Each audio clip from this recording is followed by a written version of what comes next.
Welcome out to the 2023 MCAL Championship game. Today's game features Mount Tam Red Tail Hawks versus San Marin Mustangs.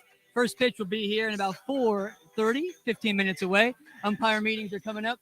The teams have just been announced, and we will get started here in just a minute.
All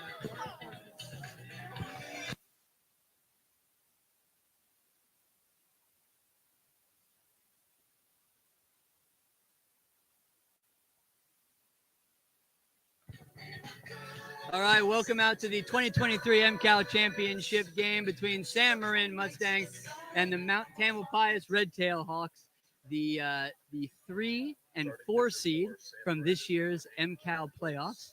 Aaron Clocken here with Scott Davis. Welcome, Aaron. Thanks for having me. Of course, this is going to be a fun one. We got San Marin as the home team, as the 3 seed, coming in after a 10-6 league record, with the Mount Tam Hawks as the 4 seed, also with a 10-6 league record.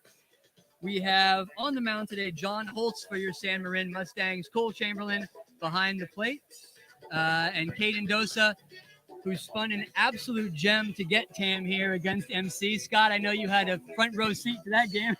I did, and he was almost unhittable. I've seen him pitch twice against them, and didn't give up a run until the 7th inning of game 2. He was fantastic, and that's why they're here today. That's exactly right. Tyler Buxton on the mound today for your Red Tail Hawks as we get underway. As Holtz gets ready to throw and toe the rubber for the first inning to face Dosa here. Should be a real good game. Great crowd, great weather. Could not have a better day. And away we go on the 2023 MCAL Championship game. Well, not to mention the environment, too. You got a great crowd, but sitting out here at College Marin with this beautiful field and the way it's set up, the kids are in for a great day. Could not be any better. Could not agree anymore. It's a great day and a great place to play baseball. Dosa on the year. Let's see. Dosa had a great year. Definitely up for all-league consideration. This year he hit, where am I here? 345. As the first pitch is over, fastball for strike 1. 0-1 is the count. Dosa, contact hitter, has a little bit of power as he rolls one foul and gets behind. 0-2. It's amazing how far pitching takes you through the league, but in this tournament with a one and done, the way McGrath pitched and Dosa pitched on Tuesday, that's why both these teams are here today. Yeah, McGrath threw a gem against Redwood in a 2-1 W and bottom of the 7th. Another curveball for a ball. 1-2 is the count for Dosa. 4 home runs on the year for Dosa. 17 RBI. Pretty good production out of the leadoff guy. Fouled out of play. 1-2. You know, one thing that Dosa did so well against MC, and it looks like Holtz is trying to do now, is throwing a lot of breaking balls, trying to keep guys off balance. Let's see how Tam reacts to that today. It's really going to be the key to the game, is to see who and how they can hit the off-speed pitch. There's a shot down the right field line, hooking foul.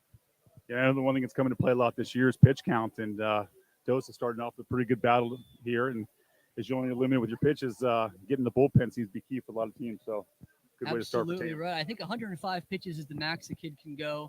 With no other game this week, they're going to run it out, and he's going to go out there for as long as he can. Here's the pitch.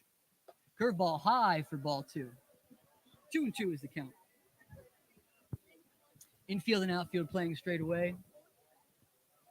Dosa does hit it to all parts of the field. Here's the pitch from Holtz. Strike 3, swinging on a curveball high. 1 away. And you're right, the approach Holtz is taking with a lot of off-speed stuff, because when we saw him earlier in the year, it was a lot of fastballs getting up to 90, 91, and he's set mostly off-speed for the first batter.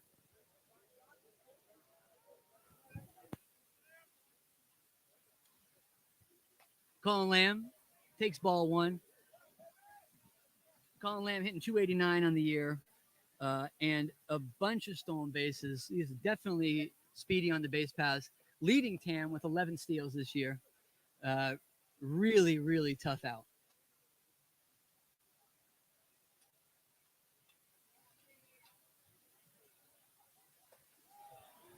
Works a 3-0 count. Not exactly where you want to be with a guy with some speed coming on the bases. He can definitely move it around and get in scoring position at the blink of an eye. Bach respecting a little bit of 3-2 playing in front of the base, protecting against the bunt.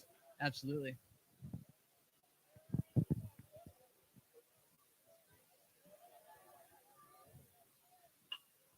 Fouled out of play, strike 2. You're at this field a lot. It looks like the wind's blowing in from center field, which I haven't seen much. Is that pretty common for this field? It is pretty common on this field. The one thing that's really going to come into play here is the sun as it dips behind Tam. Center field, this is one of the hardest center fields to play in with that sun ball. That field will become a factor later in the game. In about an hour is at its worst, as Lamb walks to get to be the first base runner of the game. Now batting number 5, Charlie Blau. Charlie Blau coming up to the plate, 283 on the year, 2 home runs. Definitely's got some power. I definitely believe there's going to be a steal, although Chamberlain has an absolute hose behind the plate, so he's got to get a good jump or get a good read, maybe take a pitch on a curveball and see if he can get into scoring position to score an easy run early. Strike fastball on the outside corner. Having him on base might help Blau see more fastballs because anything off speed, he reads that early. Get a Absolutely. Good Ball in the dirt, too. You never know. Or on the turf, as the case may be. Well, the one great thing about this field is with the cork instead of the rubber, when it's filled in like that, it looks like grass is, got a little sun to it. So it almost looks as real as it could be. It does look real. Head coach Steve Behringer at College of Marin and assistant coach Ryan Cooney were out here early today, really putting some work on this field, making it look fantastic as it does right now. Here's the pitching Holtz. Gave him time before the pitch. A little late to give it to him, but he did. So. I think so. For those people who haven't been out here to a game before, the one thing you'll notice is all the championships and state appearances out in the right field wall. It tells you what a program Coach Behringer has out here. And the fact he won his 500th career game this year is an amazing accomplishment. Huge accomplishment. Been here since I think 2000 though, so 23 years, and it has been consistent success for those 23 years. Holtz comes set on the mound.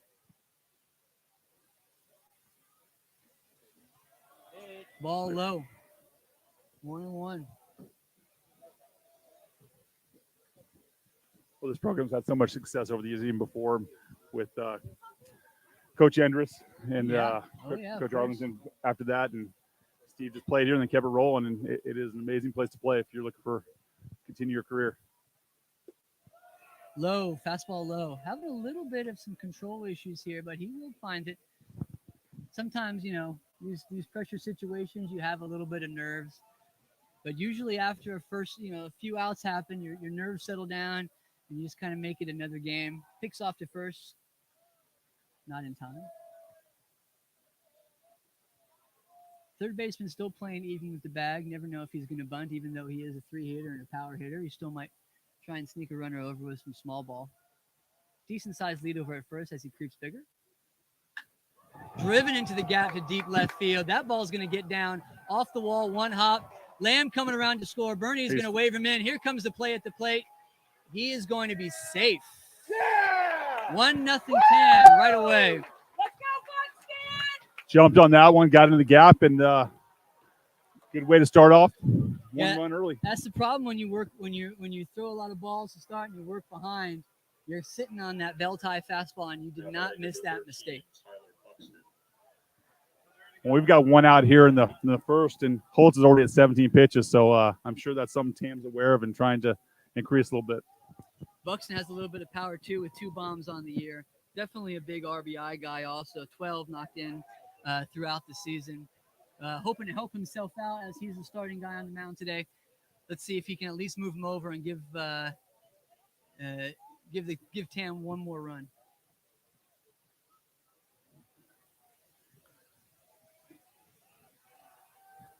Heard he's going to be heading to Chapman next year to continue his playing career and academic career. That's right. It's great for That's him. Right, yeah. A couple of guys on this field today will be moving on. Yeah, quite a few. There's a lot of college commits out here from the seniors. Holtz, our starting pitcher, will be at Sonoma State for them. That's correct. I think And then Dose is at Yale. Yeah, Yeah. Dose is going to Yale. So it shows you the level of play in this league. It's been phenomenal for years and still is. Ball 1. Holt's looking to probably come next couple of hitters, try and start the guys off early with the strike so he can work ahead. It's a completely different at bat when you can work ahead in guys. Let's see if he can even it up here and throw a strike to even it out.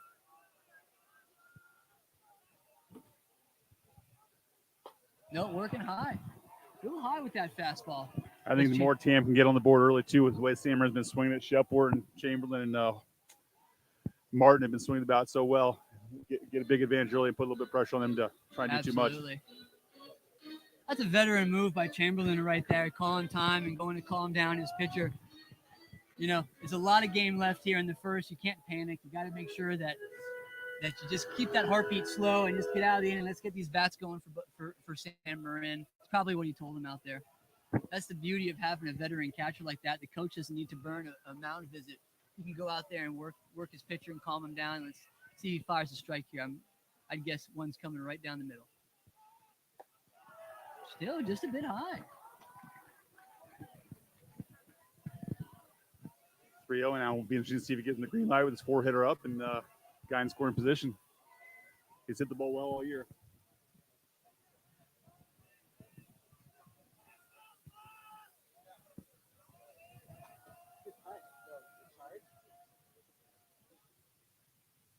No, Not easy even take. close.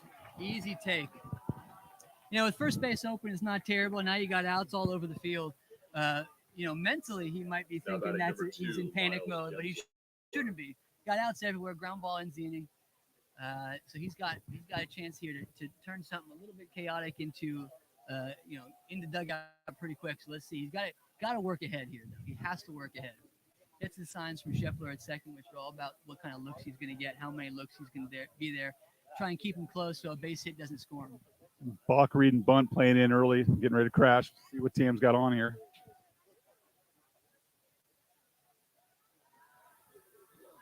Looking around the infield, something interesting. I'm looking at the pitcher and the 4 infielders. Last year I coached Little League in Nevada. That was our first round draft. 1, 2, 3, 4, 5 first round picks. All of them in there right now. And you got a sophomore, junior, and 2 seniors on the field. So it's a pretty fun group. That's incredible. Gensler at the plate, number 2, sees the pitch. There's a strike on the outside corner. That's what he needed. He needed that right there to work ahead. Just to maybe get comfortable and get him a little bit of a rhythm going. Getting ahead will help relax him. Absolutely. Now, I would not be surprised if Bernie put a bunt on here with 1 out to get 2 guys in scoring position with 2 outs that would score 2 on a base hit. But no.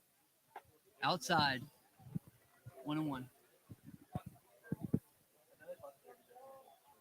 The other unfortunate thing with throwing this many balls is that you're really not able to mix up pitches. You just got to throw a fastball for a strike. Although I would not be surprised if Chamberlain starts calling a bunch of curveballs. Sometimes if the fastball's not working, you want to go to your other pitch to see if that'll be working and use that as your primary pitch going on for the game.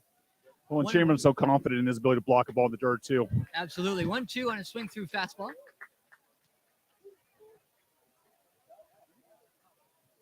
Third baseman evens up with 2 strikes. Not going to bunt here, not going to take the chance.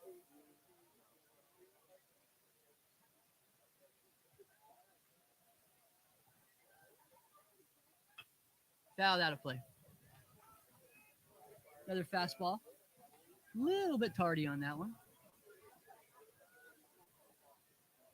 Crowd's piling in. Got a great crowd here tonight, which is good to see. A lot of kids, too. A lot of students. Yeah. Oh, yeah. And a bunch of young ones. Little leaguers coming in to watch these kids. Carson Frame waits on deck in the 6th hole. See if he gets a shot. There's a ground ball. 3-1. Got him at first. Double play. Ends the inning.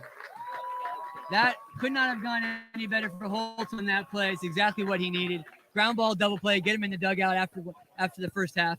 At the end of half an inning, Tams gets 1 on 1 hit, no errors. And Sam Marin's coming up.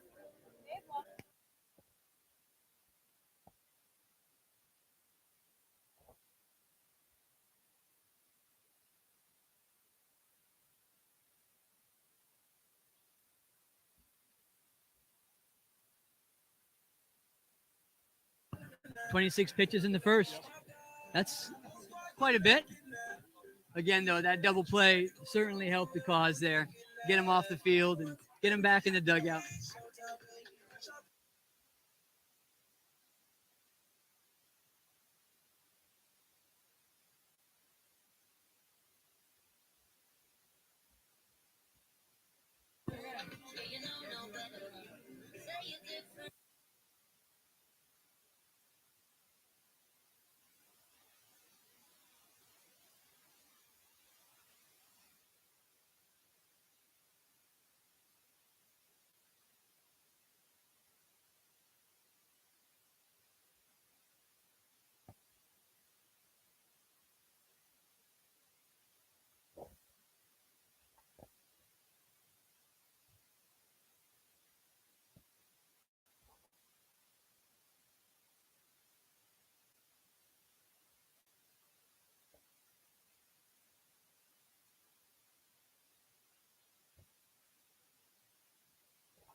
As we get ready to start the bottom half of the first, Tyler Buxton toes the rubber.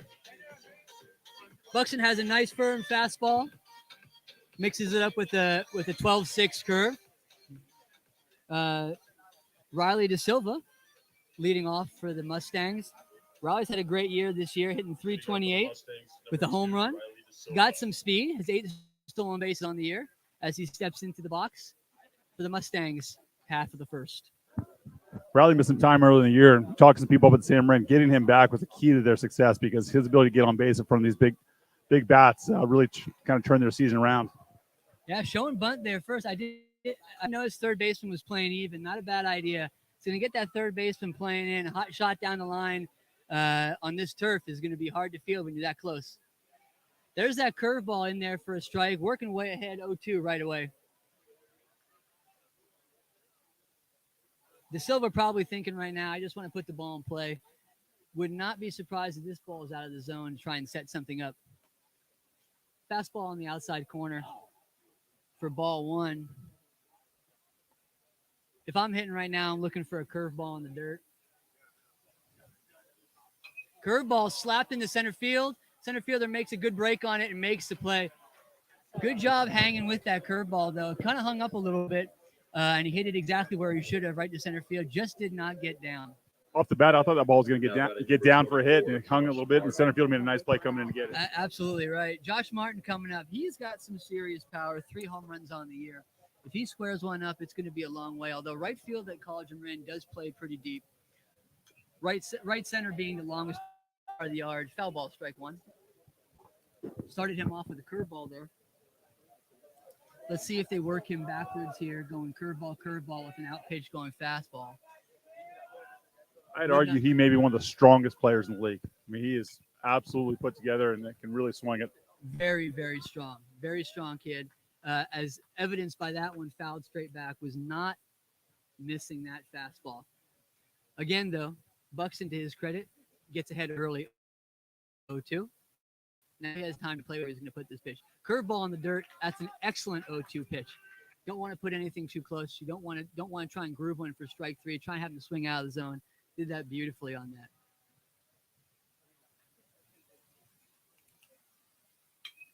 There's a shot to right field. It's high. That's going to stay in the yard. Right fielder making a play. Catch. Out number 2. Just got underneath that one. And that sun was definitely playing a factor. You can see the glasses on, and that ball got up in the sky pretty quick. Yeah, he still needed his glove to shield the sun. Right center, and center is me bad as the sun sets behind Tam here at College of Marin. Here comes Anthony Scheffler, who's been super hot lately, swinging a real big bat. A couple of home runs in the last game. There's a shot down the right field line, hooking foul into the visiting bullpen. He's had a couple walk-offs this year, and then the game against Redwood in the semis, top the 7th home run to give them a 2-1 lead, and they shut it down in the 7th and win it. And just swinging it well. Watch out. That got him on the shoulder. He'll head down to first. Really the first bad ball that Buxton's thrown all inning. Working high. I think he was probably just trying to work in at the hands there and just got away from him a little bit. Working to a little high, hit him in the shoulder. Here comes Chamberlain, the catcher. We talked earlier about commitments. You got Shepard at first, who's heading to Santa Barbara, but he's only a junior. And Chamberlain, same thing, a junior, but is going to be playing the University of Texas in a couple years.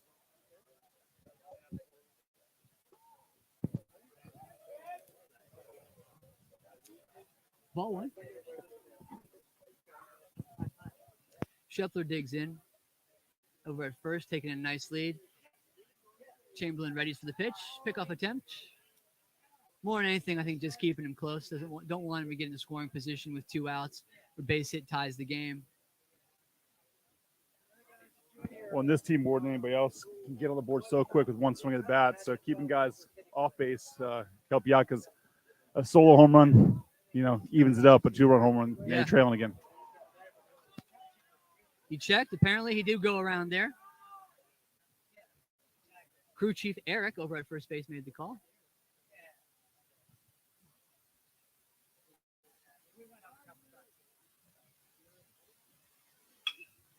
That's a base hit. That's going to be trouble down the line. Shepler rounding second, going to third. Chamberlain going to hold at first, and Shepler going to hold at third. First and third with 2 outs. Hard contact down the line. Tough play for first baseman. It got on him quick, but they got something going here. Bottom of the first. Pitcher Holt's up right now, looking to help himself out and even up this game, get it back to a 0-0 ball game. He's had a pretty good year this year, also hitting .301, also with some power, 2 home runs. Really all they need, though, with 2 outs is a base hit up the middle or just a base hit anywhere, really, to get this guy in. Would not be surprised if we see a steal here. Working in. Ball 1. How much does he look to go away from his curveball a little bit with the guy on third base as tie and run? We look to deviate or trust his catcher back there? I'm just going to trust the catcher back there, personally. With 2 outs, you got plenty of time to make a play, so long as the guy doesn't steal second. Go easy way up the middle. There's strike 2 with the fastball on the outside corner. Oh, it's 1-1. Look at that.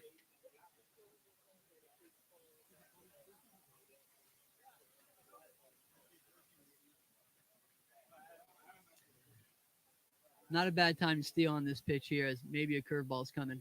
Nope. Fastball, little late. Looks like he might have been looking curveball there because he was pretty late on that swing. Uncharacteristic of Holtz. Yeah, definitely protect his swing versus trying to attack. Yep.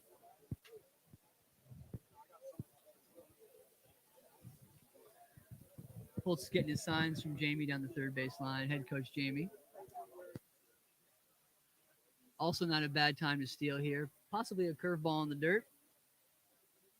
Probably what I would call here in this situation. Stays at first. High fastball. Protect, swing. Fouls it straight back. Still 1-2.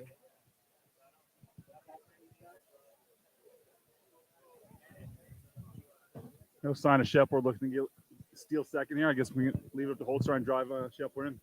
Yeah. Excuse me, Chamberlain on first.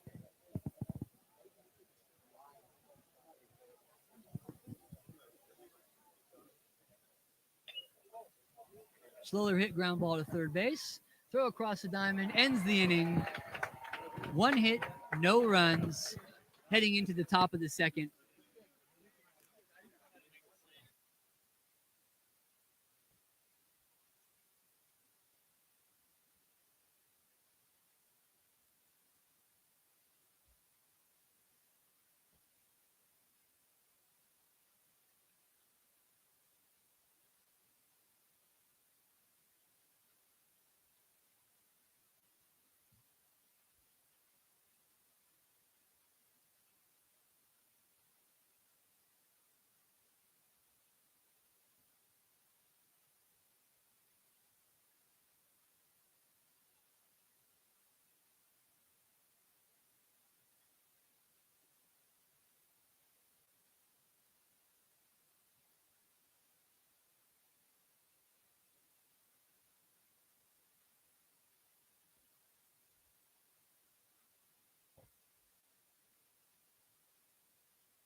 I love him.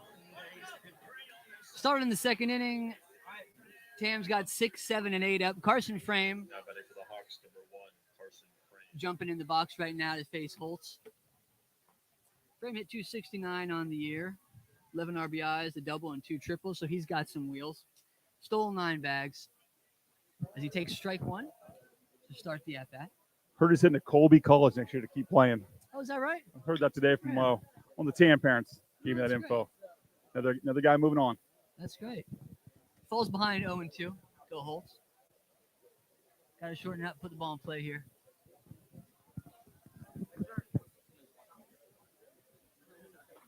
Strike 3. Swung through a fastball high. They rip it around the horn. Colin Day coming up. Now batting number 25, Colin Day. That's a good sign for Sam Marin. Holt's coming out and going 1, 2, 3 strikes to get the first out and not have to work too hard. Huge. Hopefully it settles him Absolutely down. huge. Infield's got to get rid of the ball here. Day's got a little bit of speed. Stole 10 bags on the year. He's definitely going to put some pressure on the defense if he hits a slow roll, or even on the turf, which plays a little bit fast. Evens the count 1-1 on a curveball outside. Looks more like a slurve, really, though. It's not really a 12-6. It's kind of cutting outside away from the hitter. There's a fastball low for a ball. Third baseman respecting the speed, playing in the corners. First baseman playing back. Fouled out of play. Count evens up at 2-2. 1 out here. Top of the second.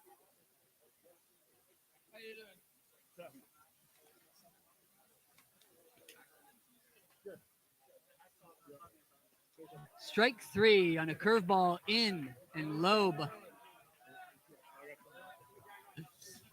2 outs now. Now batting number 99, Jack Hanna. Looks like that double play to end the last innings really settled Holtz down. Great Yeah. second inning to start this off. You know, it's really in a game like this, in a championship game, the nerves are real. Or the nerves are real for a high school kid, no matter how much they've played. You know, they got a lot on the line here. Winning that MCAL pennant is a big deal, not just for the memories, but for bragging rights. A lot of these guys hang out with each other, and you know, they play with each other throughout the summer. So it's definitely something that they want to win. They want to hang it in their home field. There's strike 2 on a curveball inside. 1-2 is the count. Well, that's something that you just mentioned. I think actually changes this a little bit from a competitive standpoint. It makes it more competitive. These guys know each other. They play together during the summer. They work out together. And yeah, they want to win, but there's a respect there as well. Absolutely. And Holtz is dealing this inning, striking out the side on what would imagine to be about 12 pitches. That was an unbelievable inning and a real good bounce back for him. At the end of 1.5, it's still 1-0 Hawks. San Marin coming up in the bottom half of the second. See how they answer back.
Number 12, Sean McGrath, stepping up in the bottom half of the second inning here to face Buxton.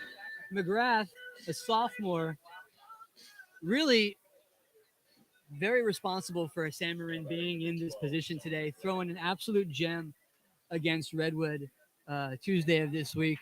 Had a great year on the mound for San Marin, but also a decent year at the plate, hitting 265, 18 hits on the year, 13 RBI. As a sophomore, that's pretty impressive. As he takes ball 1 high, the fastball above the letters. And following some of the games down the stretch, one thing I noticed, the hits he got were key hits. Getting on base in front of guys that could drive him in, driving in runs to tie games up. He's right on that fastball. Right on that fastball. Fouled straight back to the screen. You mentioned him being a sophomore. I would argue he is the youngest player in the league at the varsity level. Sean's only 15 years old, and the way he's pitched this year, you would not know it. A lot of poise on the mound and at the plate. Yeah. I watched him as he watches a curveball bounce in the dirt. Watched him pitch against Petaluma early in the year, and he kept those guys off balance all year. Really, really had good command of all his pitches on the mound, kept those guys off balance, and that's a very good Petaluma team. As he hits a fly ball to right field, still, you never know. It's trouble with the sun here. Right fielder's getting there, camps underneath it, makes the catch for out number 1.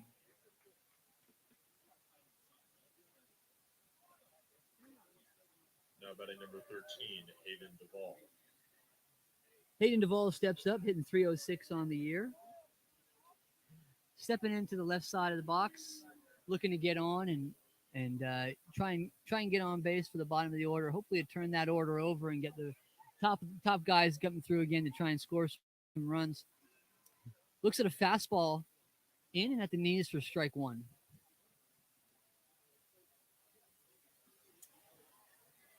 Not sure if that was a curveball, maybe a changeup.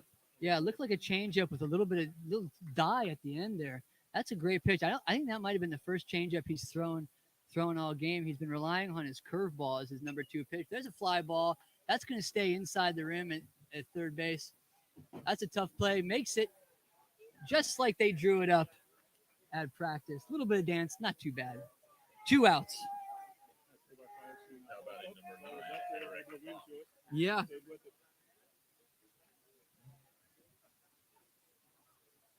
Well, let's see what Eric Bach can do right now in the 9 hole. Looking to extend the inning and turn the order over. Fastball, that's going to be a foul ball. I just got a quick note that some of the parents couldn't be here because they're celebrating one of the kids' grandfather's 80th birthday. So happy birthday to Mr. Keene, celebrating 80 today. Happy birthday.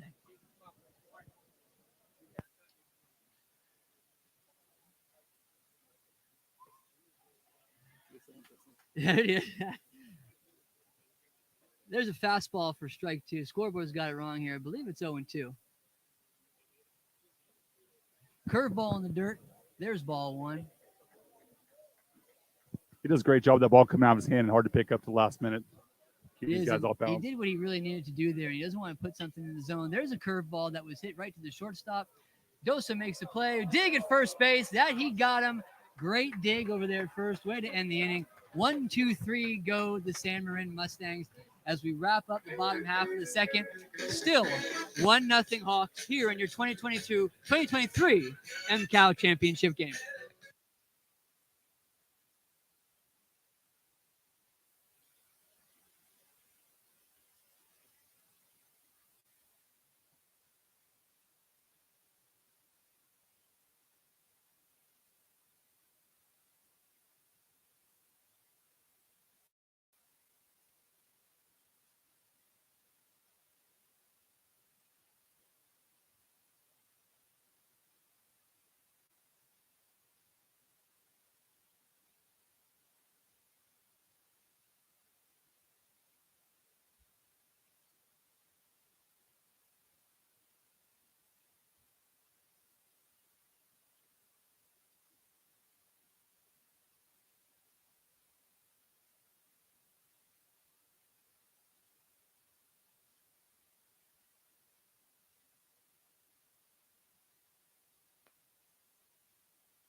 Number 23, Hudson Lamb steps to the plate, the 9 hitter for the Red Tail Hawks. His hold sets and delivers. Strike 1 with a fastball in at the belt. Joined this inning by Redwood head coach Mike Ferenzi, who got his 500th MCAL win off of me this year. Thank you, San Aaron. Rafael. Holtz delivers high with a fastball. This is what got him in trouble in the first inning. He walked 2 guys, and the walk actually scored a run. He's got to get back in the strike zone. How often does that happen? You walk a guy, he's going to score. I think the baseball guys hate it so much they almost make it happen all the time. Either a walk or an error, they're always going to score. I had a person one year keep a statistic of how many times the leadoff walk scored in high school, and it was 80%. So That's insane. no good. Lamb fouls it off, evens the count at 2-2. The one thing that Holtz did last inning is he really settled down after a rough first inning, and a lot of that has to do, I think, with nerves.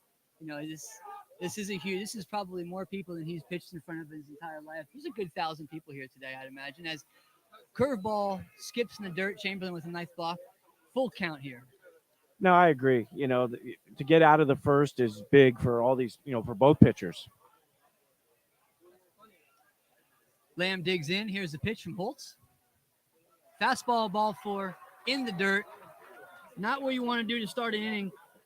Especially you walk number 9 to face number 1. Turns the inning over. Dosa's a pretty good hitter.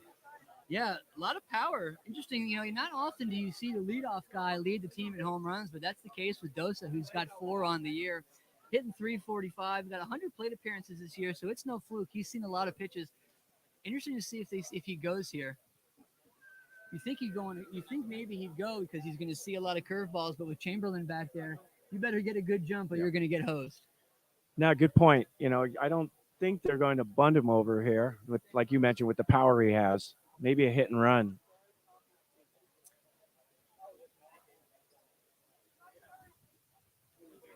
This field at College of Marin, very dangerous every time you throw it over to first. If it gets by the first baseman far enough, that runner can go all the way to third. A lot of foul territory. Absolutely. Uh-oh. Oh, that squirts by him. Oh, he did not get a good read on that. Tough to see out of Chamberlain's glove there. Probably kicking himself right now for not being at second base. But, again, when you're in a game like this, a championship game, you're so scared of making a mistake. You don't want to do anything to be a rally killer. Any guy on base today is going to be a rally for each of these teams. Here's a pitch from Holtz as he delivers to Dosa. No. Comes over to first. He almost saw what you were just talking about a ball squeaking away and getting down the right field line. As you were mentioning, that's one of the things. You've already played these teams both played 25 games, and they're here for a reason. You shouldn't change how you play in this game. If you're an aggressive team, you got to go.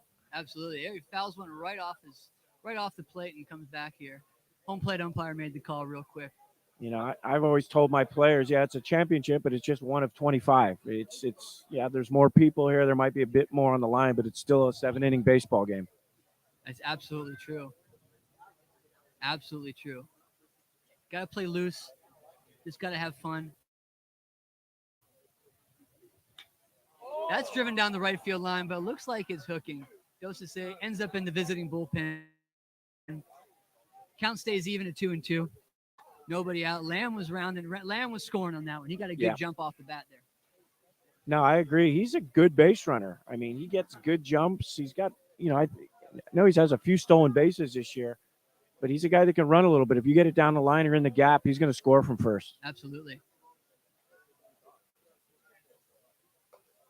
Curveball didn't bite there by Holtz. Playing at this yard as well. This is one of the bigger yards these high school kids have played on. These gaps are gigantic here. Huge, especially the right center gap, which plays real deep. The other thing that we were talking about before you got on, Mike, is that the sun here is a huge variable. And it's coming into that time. There's the runner goes. Lamb goes. Hit and run was on. That's going to squirt down the line. That's going to be trouble. Lamb is going. Bernie's looking. Bernie's going to wave him. Here he goes. Oh, no. He did not help. Puts the stop sign up there, and that's smart. He did not touch the bag at third right there. That's exactly why Bernie held him up, because he didn't touch the bag. I think that was the old case. I'm watching the base coach and not where I'm running. Absolutely. But it's not the worst thing. I mean, they got 2, 3, 4 up with second and third, no outs. It's not a bad spot to be in. No, but that was almost perfectly executed. The double down the third base line right there with the runner going. You can't draw it up any better than that. As Jamie goes out to talk to his pitcher Holtz for a little bit, I think a lot of this is just to calm him down and to let him know, hey, let's not panic. There's a lot of game left.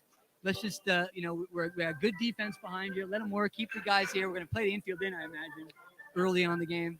And you know, the beauty of having Chamberlain there and Shepler, a couple of guys who have played a lot of high-level baseballs, they're not going to panic. You get Right. the ball to them, and they're gonna make the right play, hold these guys there. No, that's a good point. I mean, the hitter right now just shorten up on the bat and put the ball in play on the ground somewhere. You know, with the infield in, their range is really limited right now. Lamb actually, you know, not much of a power guy, but does have 11 RBI on the year.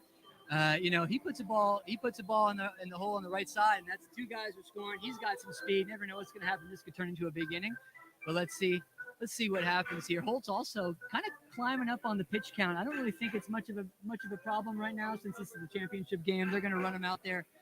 I don't know who they're going to come in second, but they're going to run Holtz out for as long as he can. I think. I agree. It looks like the middle of the infield staying back for this one. Yeah, they're going to give up the run up the middle, and they're going to play it corners. They're going to play in. And this is a situation for Tam. You run a contact play here on the ground. I mean, worst case scenario, they throw you out at home. You still have a runner at third. You know, you run contact play here. Absolutely. Holtz should not be too worried about walking him with first base open. Agreed. I'll take that first base, and you can, you know, with nobody out, you get a double play, one run, whatever, but you get two outs. Well, I'll give up 2 for 1 all day. You're just trying to stay out of the crooked number inning here. That's exactly right. Sam Marin gets out of this giving up 1 run. I'm sure they're happy. He's working high right now, maybe trying to overthrow a little bit and blow someone by him. He's just got to shorten up. Throw one in the middle. Let's see if we make the barrel move, see what happens here. Lamb's going to see a good pitch to hit here, or he should, 2-0. There's a ground ball. The run's going to score. Shepler's going to make a nice play, throwing over to first. Basically what we just talked about, though, giving up 1. Now we got a guy at third. Not a huge deal. Probably play somebody in here with Blau coming up to hit. But there's still Tam's still in a good position to score a run here with a fly ball. You know, Blau's 16 RBI on the year. This is a guy who's going to get that job done. Yeah, gapped one in the first inning to drive in their run. Absolutely.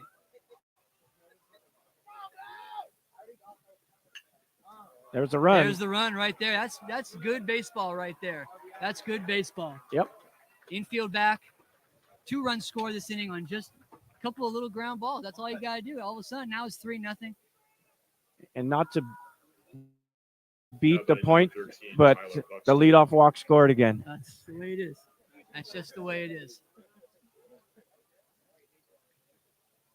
Buxton's stepping into the box right now, probably feeling pretty good with a 3-0 lead. Hopefully he can get this. He's probably thinking, hopefully I can keep this going as a curveball drops in for strike 1. Yeah, I mean, they did exactly what they had to do. Is, you know, at this point for Tam, they need to just try to extend lead. You know, from here on in, one run, and just open that gap up. Surprised Holtz didn't get a strike on that one. That looked good from where we were sitting. He would look a little bit surprised too, as he evens the count 1-1. There's a fastball just off the outside. Both of those pitches look pretty good. Yeah, those are pretty close pitches to take. Holtz looks a little frustrated, but he better just get back in there and fire away.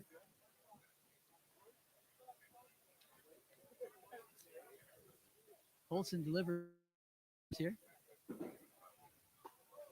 Wow. I'm sure Buxton's probably thinking, when I got to go back out on the mound, I hope the zone opens up a little bit. Yeah, this is getting tight. 3-1 here. Crowd seems to agree with us, Mike. He just laid that one in there. He did. You know what? He probably he's got to take a little walk, cool off a little bit, understand there's 2 outs. Can't beg for it. He's not going to get any strikes if he keeps begging for it.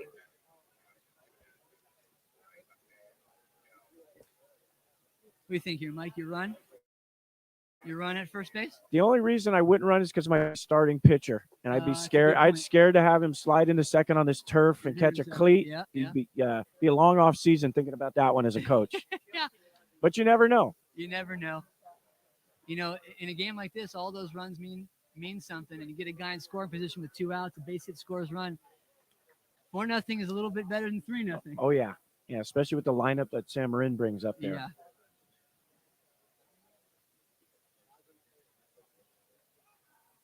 Caught him leaning a little bit over there, but he got back. Yeah, he's a pretty good athlete. You know, they may run him. You know, Tam does play on turf during the season, so they're used to sliding on the turf. That's true. Ball, fastball outside. Count goes to 2-1. Hopefully Holtz isn't getting too frustrated out there and affecting his pitching. Hopefully he can settle down and fire one away here. Nope, that's going to be a little low. Well, as you mentioned, I don't know who they go to after him. And, you know, we're only in the bottom of the third here. Yeah. There's a lot of baseball to go. Or Well, top of third, rather. Burned McGrath last against you guys on Tuesday. Yep. So it's going to be interesting to see who they go to. I know that Holtz plays a little bit of third, so they might be able to switch out with the third base. And there's a drive down the third base line. Nice play. Nice play, especially on a one-hop top spin. Those are the first, ends the inning.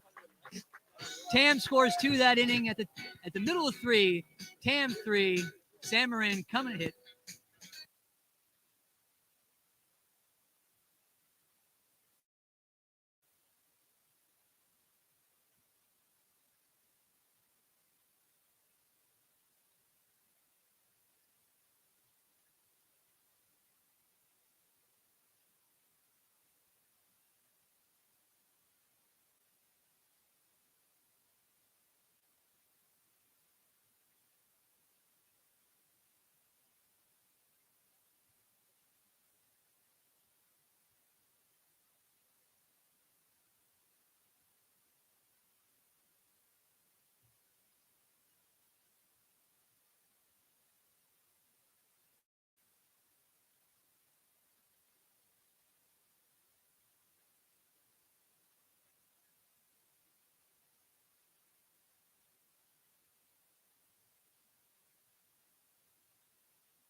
All right, as we start the bottom of the third, Marin's 9 hitter coming up. This is a big time for Buxton right here. After your team scores 2, you're looking for a shutdown inning here. And I think strike 1 is going to be really important for him this inning. Yeah, it's really nice to pitch ahead. I'll tell you that right now. Well, especially when you got a little cushion, right? That's right. There you go. There's your strike right away, like you were talking about. Let your defense work. It takes a lot of hits to score 3 runs without any walks or errors. It's going to be interesting to see how Dosa plays today after throwing so many pitches on Tuesday. I wonder how that arm's a little tender. Well, you saw that throw to end last inning. Barely made it over there. First baseman made a great play and scooped the ball. Yeah, that's it. You know, he must have thrown over 100 pitches, but I got to tell you, probably 75 of them were curveballs. Well, that's a big difference of high school, right? Most of your pitchers are position players as well, and they have to bounce back on defense, especially shortstop. Yeah, absolutely. There's strike 3. Goes down on a fastball outside. De Silva coming back up for his second AB.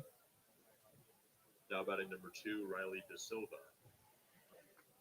For me, this is a guy that very important when we play Marin, because you have Murderers Row coming up, and you try to keep De Silva off before them. It makes it a little easier to pitch to the next guy with nobody on base. He gets on so much, hitting at 328. He stole 8 bags this year. He puts a lot of pressure on the pitcher, and he puts a lot of pressure on the defense because you want to keep him over there, keep the force in play, but he doesn't make it easy on you. Well, and also, you know, if he gets on base here, the next 2-3 hitters are going to see a lot of breaking balls. Good pitches to run on for him. Absolutely. Buxton falls behind here 2-1, trying to nibble with that curveball on the outside. Probably looking at a fastball here. I'd be sitting dead red. Yep. No, was dropped late. a curveball. Thinking about I bet he was thinking though. A swing like that, you could tell he was looking fastball, and the bottom dropped out. I've been watching the infield alignment. Ooh, Oh, fooled him there, swinging a sword on a curveball on the outside half of the plate for strike 3. Tam's right side of their infield, just like on the edge of where the brown turf meets the green turf. This is a slow playing surface. That you could push some balls right on that side. I mean, right now the second baseman's 5 feet into right field. Yeah, and you see that, when the assistant coach Ryan Cooney dragged the field today, you get that cork that pops up. There's a high fly ball to left field. That's coming in. Left fielder coming in. Makes the catch to end the inning. That was a quick one. That's what he needed to do. That was a quick inning. At the end of 3, Tam 3, San Marin nothing. Tam coming up.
Starting the top of the 4th, Carson Frame steps into the box against Holtz. Holtz hoping for a quick inning to match Buxton's quick inning as he hits Frame to start the inning. Not the way you want to start it off, getting the leadoff runner on one pitch. But it's going to be interesting to see how Holtz responds to this. Now batting number 25, Colin Day. I can't tell from where we're sitting right here if anybody is warming up in the bullpen, but I don't imagine so right now. There's a kid down there throwing, but he's got a black sweatshirt on and no hat, so I'm assuming it's probably not a pitcher. Yeah, probably not a guy coming in. Colin Day steps up to the plate. Frame takes a moderate lead over at first. As Holtz comes, sets, and delivers. There's a line drive base hit to left field. Turning on the Jets, but being held at second base is Frame. Not exactly how they want to start the inning, but a nice piece of hitting right there. Jamie's going to the mound right now, looking to make a change. Yes, he is. This looks like it's going to be a day for Holtz. That base hit's going to chase him. Not sure who he's So I going to think go it's to. Skaggs down there, but he wasn't down there when I looked, so he must have already been warming in the dugout at that point. Oh, I thought I saw he was going to another arm here, but it looks like he's going to stay with Holtz. Maybe just getting these guys. No, number 11. That is David Skaggs coming in to pitch. Like we talked about earlier, getting in the bullpens early for these games is key because your starters are expected to go long, and with McGrath not available, the deeper you get, the tougher it's going to be for either one of these teams. That's it. Not sure if Holtz is going to stay in the game and play at third. His bat is pretty good, so it wouldn't surprise me if that's where he's going to go. But it looks like he's walking off the field right now, unless he's just going off to get another glove. I did notice on the lineup card, though, he's listed as pitcher/DH, so I guess will be able to stay in the game as the DH, even though he's removed as the pitcher. Absolutely, yeah.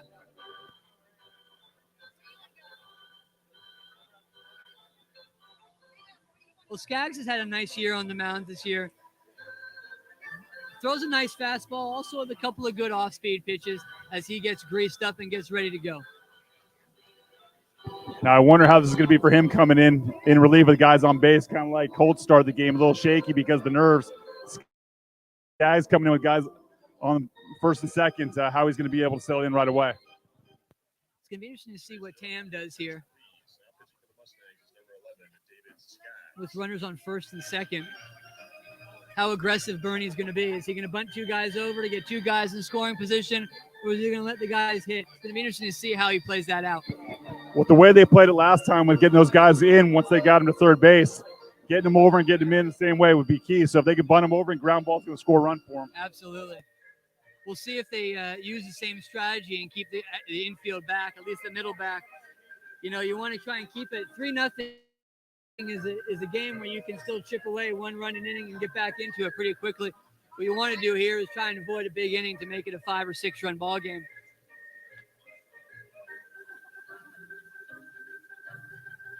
Skaggs has a few more pitches to get greased up before we get back into the game here. He'll be facing Jack Hanna to start off his appearance here.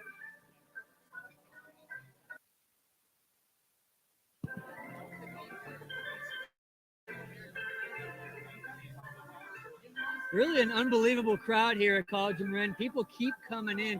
Just when I think that there can't be any more people here, more and more keep filing in. And it's just turning into a really great event for the county. And if you look down the right field line, it's lined with students down there trying to get a good view of the field, which is setting this up to be a really nice day. Yeah.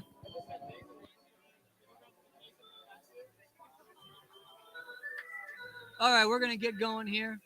As Skaggs toes the rubber, working from the stretch with two guys on.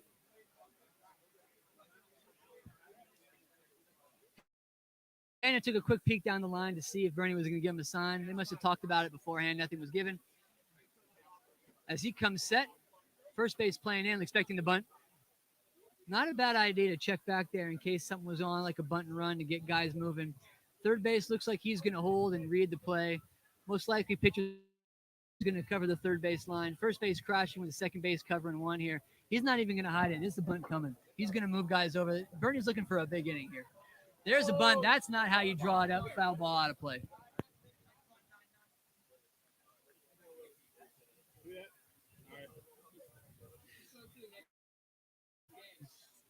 Let's see if Bernie gives him the bunt sign again here after that bunt. Third baseman playing in. Yeah, he's going to do it. He's in the front of the box. I think he's going to bunt again. Yeah, he squares early. Skaggs throws a fastball low and out. He did offer. Umpire confirms it. It's a quick 0-2. Bernie's giving him the 2 fists. That means swing it. Just look at how he adjusts in the box too, backing up. You know he took it off because he's trying to get a little bit deeper. Absolutely. Wouldn't be surprised for a fastball higher at the eyes to change the eye level to set up the curve. There's strike 3. Probably missed his spot. That took a little bit too much of the plate there. That's 1 out, and that's actually a big out. That's a real big out. With guys at first and second, you set up the ground ball to get out of the inning with no damage done. We got a pinch hitter coming up for Tam. Yeah, that's a good point. Number 4 coming in, Eli Solom. Eli's got some power. For the Hawks is number 4, Eli Solom. Eli hit a home run this year at Drake, at Archie Williams rather. And even though they have a short porch there, it was a no doubt about her. Well over the left field fence. This kid's got some power. I'm guessing Bernie's putting him in here to try and get one in the gap and turn the merry-go-round on to score 2 here. Unfortunately, he's not the fastest kid, so a ground ball to the shortstop would get an inning double play. Scheffler goes over. Foul ball squeaks away from Chamberlain, moving guys over to second and third. Very uncharacteristic of Chamberlain, who is really good behind the dish. Wonder if he got crossed up there looking for something else. Well, now the whole situation reverts back to the bunt. We're trying to get him over. They got him over for free, so right back where they were trying to get to. Yeah, Sam Marin played the defense back last inning. Now they are in on the grass or the green part of the turf playing in. They're going to try and keep this guy a third on a ground ball to the infield. There's a line drive to deep center field. That's going to get over his head, and that's going to score 2. That's exactly what we were talking about. Eli having a little bit of pop there, and he absolutely delivered with the 1 out 2-run double to left center field gap, which is a big part of this yard. He's got to feel good about that. The TAM bench empties as 2 more runs scored, making it a 5-run ball game. Fastball middle in, he turned on that, and Martin got a good jump on it and still didn't have a chance to get to it. That ball was on the line to the fence. Yeah, I was just about to say, the one thing about having the infield in is you give up the little bleeder. Nothing bleeder about that one. That ball was tattooed. We've got a pinch runner coming back in for Eli. Number 27, Cooper Kift. Cooper Kift coming back in to run there. Eli's day is done, but that's a big day. For the Hawks in second is number 27, Cooper Kift.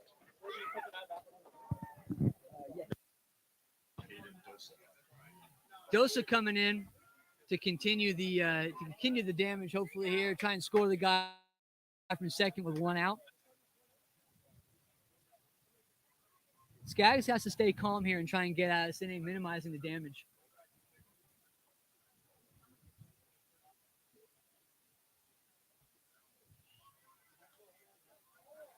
I think Dosa just saw what I saw. Second baseman was covering second base there, trying to keep the pinch runner close to limit a run.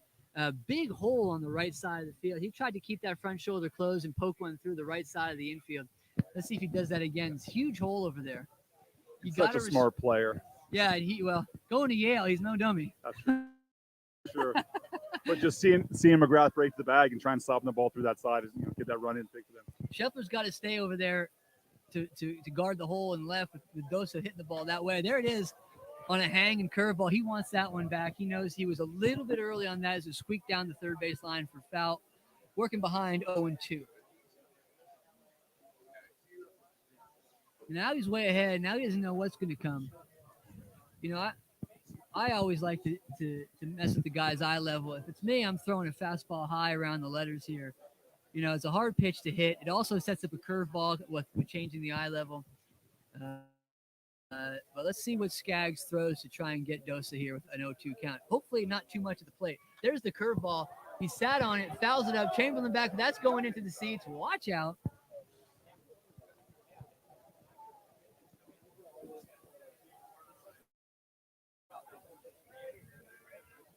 But the way Buxton's been pitching on the mound, the more runs they put up, they make it a little bit more comfortable for him getting the bottom of the fourth. It is. He's looked Nice. great. It is nice pitching with a 5-run lead, I'll tell you what. But I know that Tam wants more. Skaggs looking just to keep this game close here.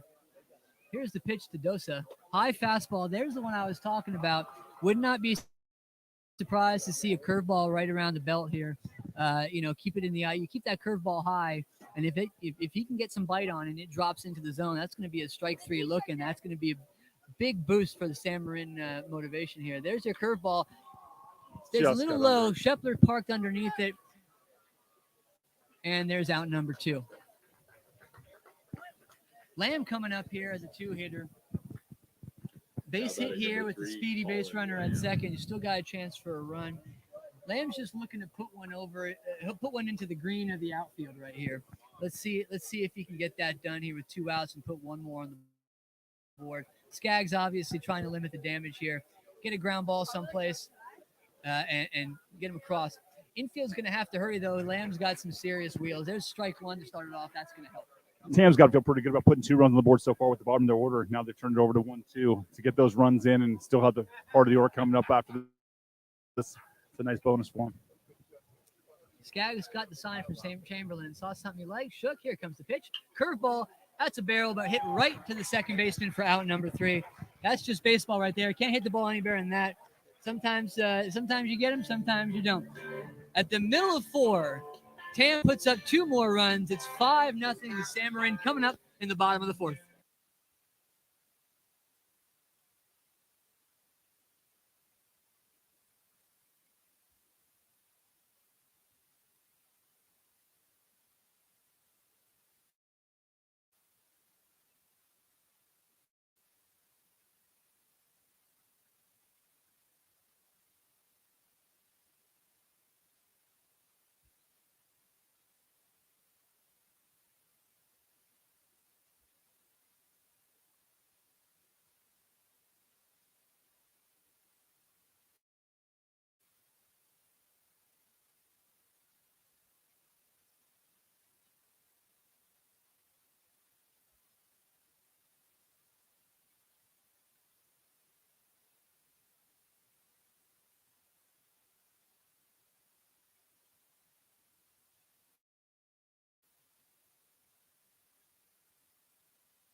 Starting off the bottom of the fourth here.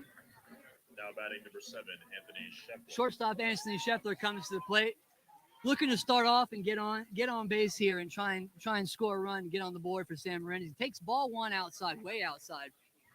You got to feel a lot more comfortable coming up facing Shepard with no beyond lead off an inning, a 5-run lead than somebody on a close game. It is nice, but here comes the thump for this order. It'd be nice to see if they can get some hits going and get the hit parade going, start the party here. I know that's what Scheffler's thinking. Hopefully he's thinking let's just get on base, put a barrel someplace, get on first. There's a base hit into the gap. That is going to get cut off, and he's going to hold him at 1. But that's exactly what Scheffler was probably hoping to do: get someone on, get Buxton in the stretch, and see if we can start a rally here.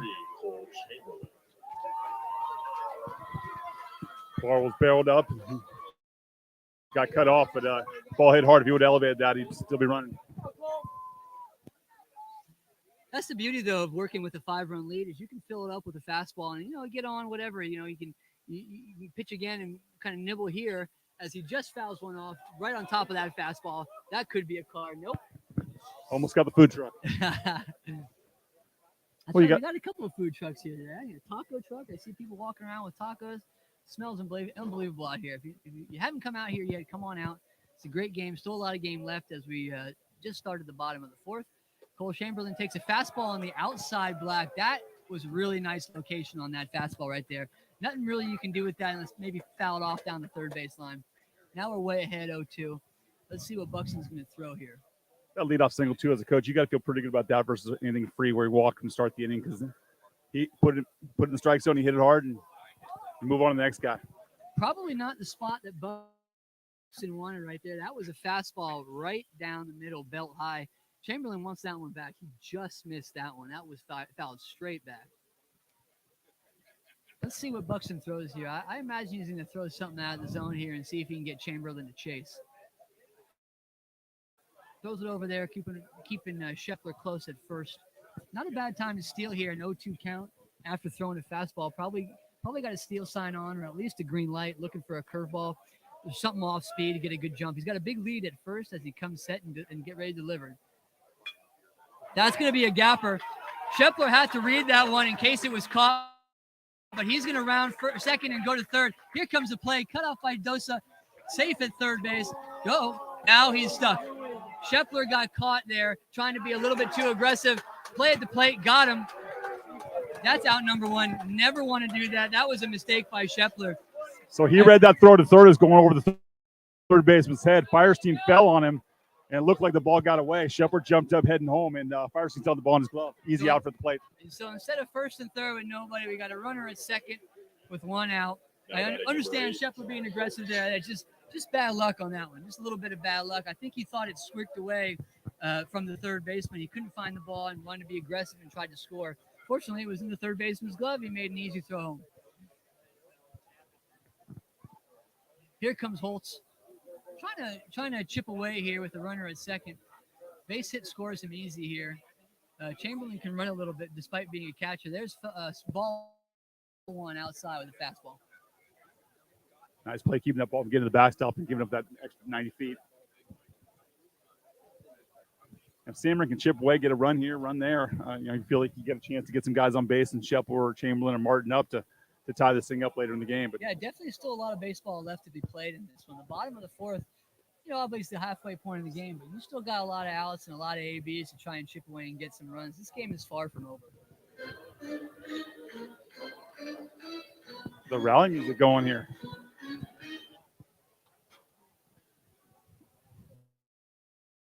Two-0 count here as Holtz digs in.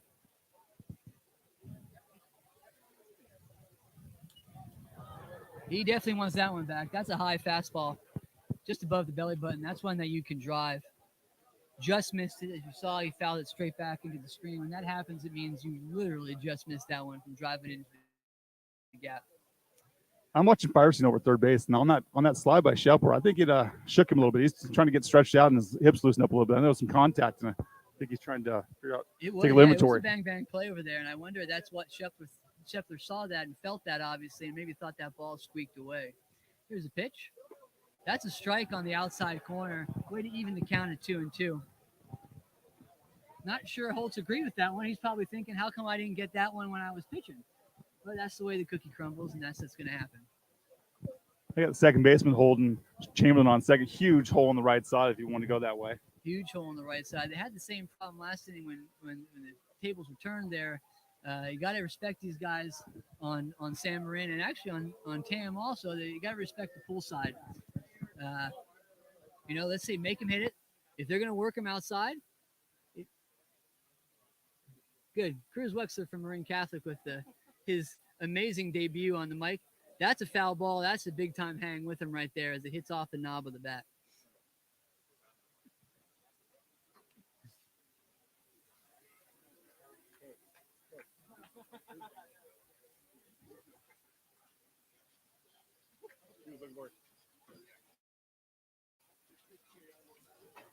All right, Holtz checks everything, gets back in the box. Buxton's looking for his sign. Got Cole Chamberlain at second. One out here in the middle of the fourth. Bottom of the fourth, I should say. There's a little high drive. This is going to be a tough play here. This is the tough part of the day for the Sun here at College of Marin. Center fielder makes a nice play, holds the runner at second as the ball comes in. Dosa gets it at short.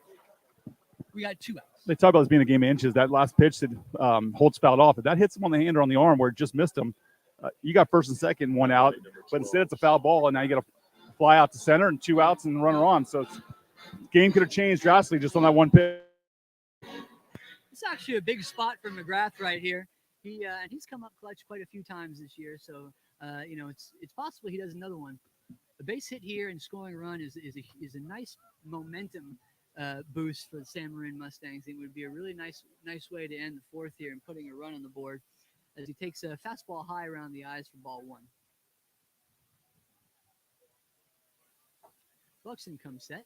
Shuffler for the short lead at second. He jumps off on the secondary, and there's another one. Just missed. Fouled straight back to the screen. Can't tell you how many of those San Marin had today. They're fractions of an inch from a bunch more hits. They're just fouling these balls off, just missing it. Not sure if Buxton's got a little bit of tail on his fastball, which is making it a little bit more difficult to square up. San Marin making a change. Noah Ratto coming in to pinch run for Chamberlain. Probably so more Chamberlain can get geared up and get ready for the next inning and get some fresh legs out there and thinking about a base hit, wanting to get this run across. There's a ball in the dirt, blocked nicely. Keeping the runner at second, which is huge. And this may be the championship game, but both these teams will be advancing next week to NCS, playing Wednesday for Division II, which they're both in. And McGrath will be on the mound for San Marin for sure, and I'm sure it'll be Dosa for Tam, whatever seeding both these teams get. Yeah, schedules come out on Sunday for the NCS playoffs. Here's the pitch. Actually, they're coming out Saturday this year. Is that Saturday this They year? are. They switched it because of Mother's Day. So the right. meeting is tomorrow morning at 8 a.m. and decisions will be made then and sent out via cif.ncs.org. That is such a fun tournament. I just love the NCS tournament. We're talking to Coach Frenzy about the seeding and where teams are going to fall. The one thing with NCS in single elimination, everyone's got a chance to win. Foul ball into the glove. 3-2 count. 3-2, 2 outs. First base open, so runner at second will not be running on the pitch with nobody behind him. Probably a good pitch coming here. Doesn't want to walk him, although it wouldn't be a horrible thing with first base open. That might drop. That's a gapper going down. That's going to drop into into the right center field gap. That's a huge gap. Runner comes in to score. That is a huge momentum boost for San Marin as McGrath delivers yet again with a double into the right center field gap. 5-1. That's a big at bat for McGrath to go ahead and get that run in and replace himself at second base there. Keep the momentum going, like you said, and get Duvall, who's had a really good year back at bat. Huge at bat. And putting him at second base, basically the same situation right now. We got a guy in scoring position with 2 outs, so crack of the bat, he's going to run. And I can see them pinch run here for McGrath too, and they are. Looks like Hugh Brady coming in to run for McGrath. And it's really it's a great rule in high school. These guys coming in, the starter can return. So for strategy, this is exactly what you want to do. Get someone with fresh legs in there for just something that happened like the last hit. You got a guy who has fresh legs, and he's going to be burning around third to score that run on a base hit. 5-1's one thing, 5-2's a whole nother ball game. You really feel like you're close a lot closer. There's a fastball for a strike on the outside part. I know this is his first time on the field at varsity level, so hopefully the nerves are okay for him and he can get a good jump on a ball and play. That's right. A lot of guys get called up for NCS as they open the rosters up a little bit and give some JV guys some experience in the varsity situation. Ball one and the fastball low and inside. It's always a good time. It's always fun to see the young guys come up and play on a varsity team, and it's a great opportunity to learn from your veteran players. You know, getting to learn from guys like Scheffler and Chamberlain and Holtz and Martin is invaluable. You learn the right way to practice. You learn the right way to play. There's a curveball that drops out of the zone 2-1. The ball's still a huge void for them this year because I think Vinny Cellino was supposed to be the first baseman. Hurt his knee early in the year, and Duvall stepped in and really hit the ball well and played a solid first base for him. A position he actually hasn't played much in his career. Here's a pitch. Buxton gets a fastball, opposite field, left fielder makes the play, out number 3.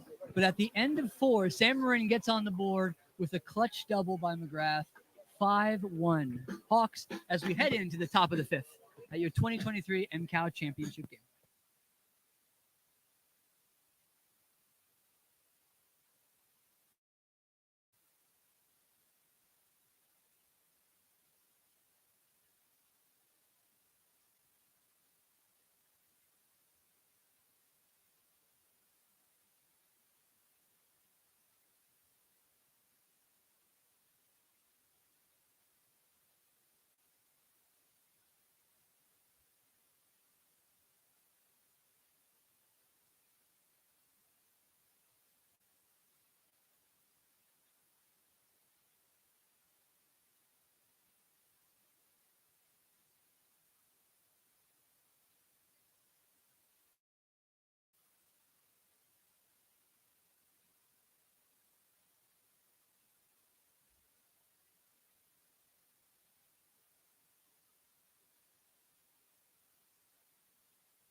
Welcome back to the 2023 MCAL Championship between the Tam Hawks and the Sam Marin Mustangs. Joined right now by legendary coach Mark Whitburn from Sam Marin. Mark, how's it going? Going great, Aaron. Well, not great. I mean, It's obviously, I'm rooting for the team that's behind at the moment, but yeah, sure. Well, when the field is named after the team that you're rooting for, you're hoping that they do better. Here's a pitch by Skaggs as he delivers a strike, even in the count 1-1 to Blau. well, I told Jamie today that it was 16 years between championships from 1991 to 2007 to win an MCAL, and I said, and it's 16 years since 2007. So we were hoping for a different outcome, and there's still a lot of time left. We got 3 at bats. Yeah, and with the Sam Marin lineup, you're never really out of a game, especially if you can turn it over again and get back to the top and get to Chamberlain, Scheffler, and Martin. Yeah, they've got some boppers. And Holtz, for that matter. Right. All those guys are strong and really can drive the ball. Despite this being a big field and the wind blowing in a little bit, that ball is absolutely turned around, but hooking foul for a designer strike. But I mean, I've seen Chamberlain and Scheffler do damage against me at Santa Fe this year, and those guys are strong. Oh, they're very strong. That's next level strength and next level bat speed. Yep. At any given time, they open it up and they get right back in this game. But that's right there been the killer for Sam Marin today. Walks. It's walks, and it feels like a little inconsistent behind the plate today on both sides. I'm not gonna jump on the umpires because it's not easy, and I don't want to be back there. Right. I was sitting down right behind the plate. Yeah. And I've seen this gentleman ump before, and he likes to call that outside pitch a lot. And as I said to the Sam Marin announcer, Could be a pair. That's a great double play right there. Oh, Nope. no, pulled him off the bag. Oh. No. Oh. Eric says he had him on the bag. We're gonna have a conversation here, I'm sure. Bernie is not liking this one bit. Bernie is not liking this one bit. The only thing that I can imagine is that Eric's gonna say that the ball was caught with his foot off the bag, on the bag, and then he jumped. Because I don't know. I saw a lot of space in between there. I agree with you. Unfortunately, I think they're going to call that. That's called a judgment call. Yeah, right? You can't do anything about it. And unfortunately, Secaucus isn't going to get called on this No, one. not at all. But they are going to confirm with each other. The only guy who has a better view of that is the home plate umpire, right? Yeah, and it just depends if he's watching or not. And I don't know if he was watching. They're talking an awful long time. If I was watching and I saw it, I'd have said out by now. I think you're right. We'll see. Oh, they're calling a save. They are calling Yeah, a save. wow. All right. Well, believe it or not. Well, it's the right call, yeah, but despite the boos, they made the right call.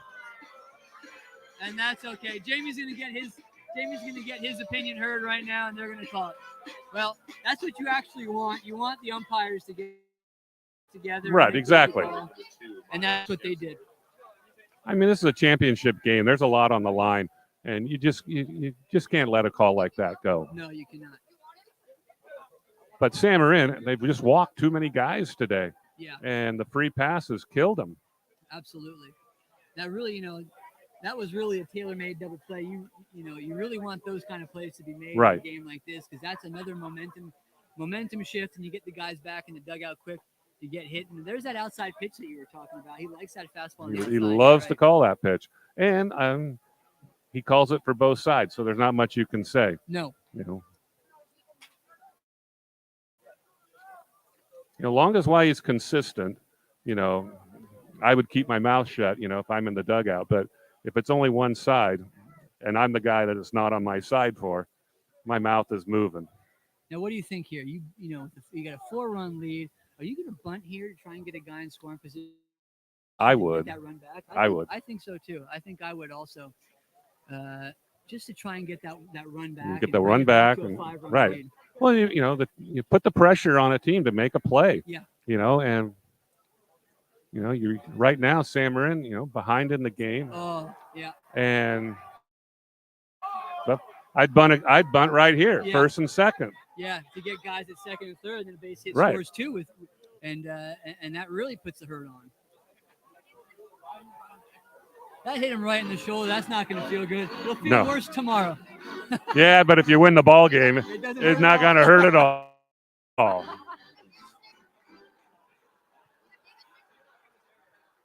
But I was talking earlier. I remember one year San Marin played Tam in what if this game would have been the semifinal. Went back when the MCAL had a point for the round robin champion. Yeah. And so we're playing Tam on Friday night, and we're down 5-0 going into the 6th inning. The AD, he figured we were beat. I see him driving away when I go out to coach third, and we end up tying the game in 7. And in the top of the 8th, we score 3 runs on a ball that never left the infield. Yeah. Bases loaded, 3-2 pitch, runners moving. The shortstop takes the ball in the hole, throws all the way across the field. Tam had a good-sized guy playing first base, and he makes an amazing split stretch, but the runner's safe at first, and he can't get up off the ground, and the kid who was on first came all the way around to score. Oh. And we won the game 8-5. So, that's what happens. I'm holding out for that moment again here. Well, to your point, it's true. You put the ball in play, you make these high school kids make the play, and in a pressure situation like a championship game, you never know what's going to happen. Right, like we just saw maybe a made-to-order double play ball, and it didn't happen. Yeah. He's working in. That came close to hitting frame right there too. That's not what you want. Skaggs has got to try and get a ground ball here. Well, the one thing that the Southern Marin teams all seem to do is they're right on top of the plate. They are. And, it makes it difficult, for some pitchers. Well, a lot of pitchers are worried about working inside. Right. One's fouled straight back. They're worried about hitting somebody, but really, You know, you work inside, you get a guy jammed on the hands. You got a nice weak ground ball to the second baseman. Plus, the guy's running down the line thinking about it, holding a handful of beans as that vibrates on that Exactly. aluminum bat. You know, I think all the years I coached, we always led the league in hit batters, because we tried to pitch inside. Oh, there's the bunt. There's the bunt. Yeah, you need that. That's another thing. You know, I was at the Marin Catholics TAM game, and there was a big situation where a bunt needed to get laid down. It didn't get laid down. You know, guys got to get those down. Right. That's a huge play in the game if you get that down and get guys at second and third with two Well, outs. you know, when you're playing playoff baseball, you've got to do all the little things perfectly. Yeah. And there it is. A there it is. strikeout on a high fastball. Right. And that does nothing, right? Because now say everything's there. You got to force any bag, and it's easy. Right. Easier to get out of the inning. Well, earlier in the game, Tam had a runner on first, and the ball got away from the catcher, and he stayed at first. And then the batter hits a double, and the kid had to stop at third base. Where if he'd have gone on that ball, he'd have been at second, because there was no way he was going to get thrown out, and he'd have been at second and scored on the hit. And so, like I say, the little things you have to do in a championship game, and that's why. I mean, you had Coach Ferenzi on here. I mean, all the teams he's ever coached, they always do the little things. I don't want to say perfectly, but pretty darn good. Darn good. Yeah, Yeah. I agree with you. And, and that makes a difference. For a couple of guys like us, we remember Whitey Herzog. That's all Whitey ball. Right. Get him in, Right. right? I mean, there's a lot to be said about the old small ball game. There's a hard hit ground ball to Scheffler, who throws a second easy wave for the out. As we end the inning, top of the fifth, no run score. The game stays at 5-1 in the bottom half of the fifth, with the Stangs coming up to hit.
Can I say something? Oh, crap. Thank you. Good hand.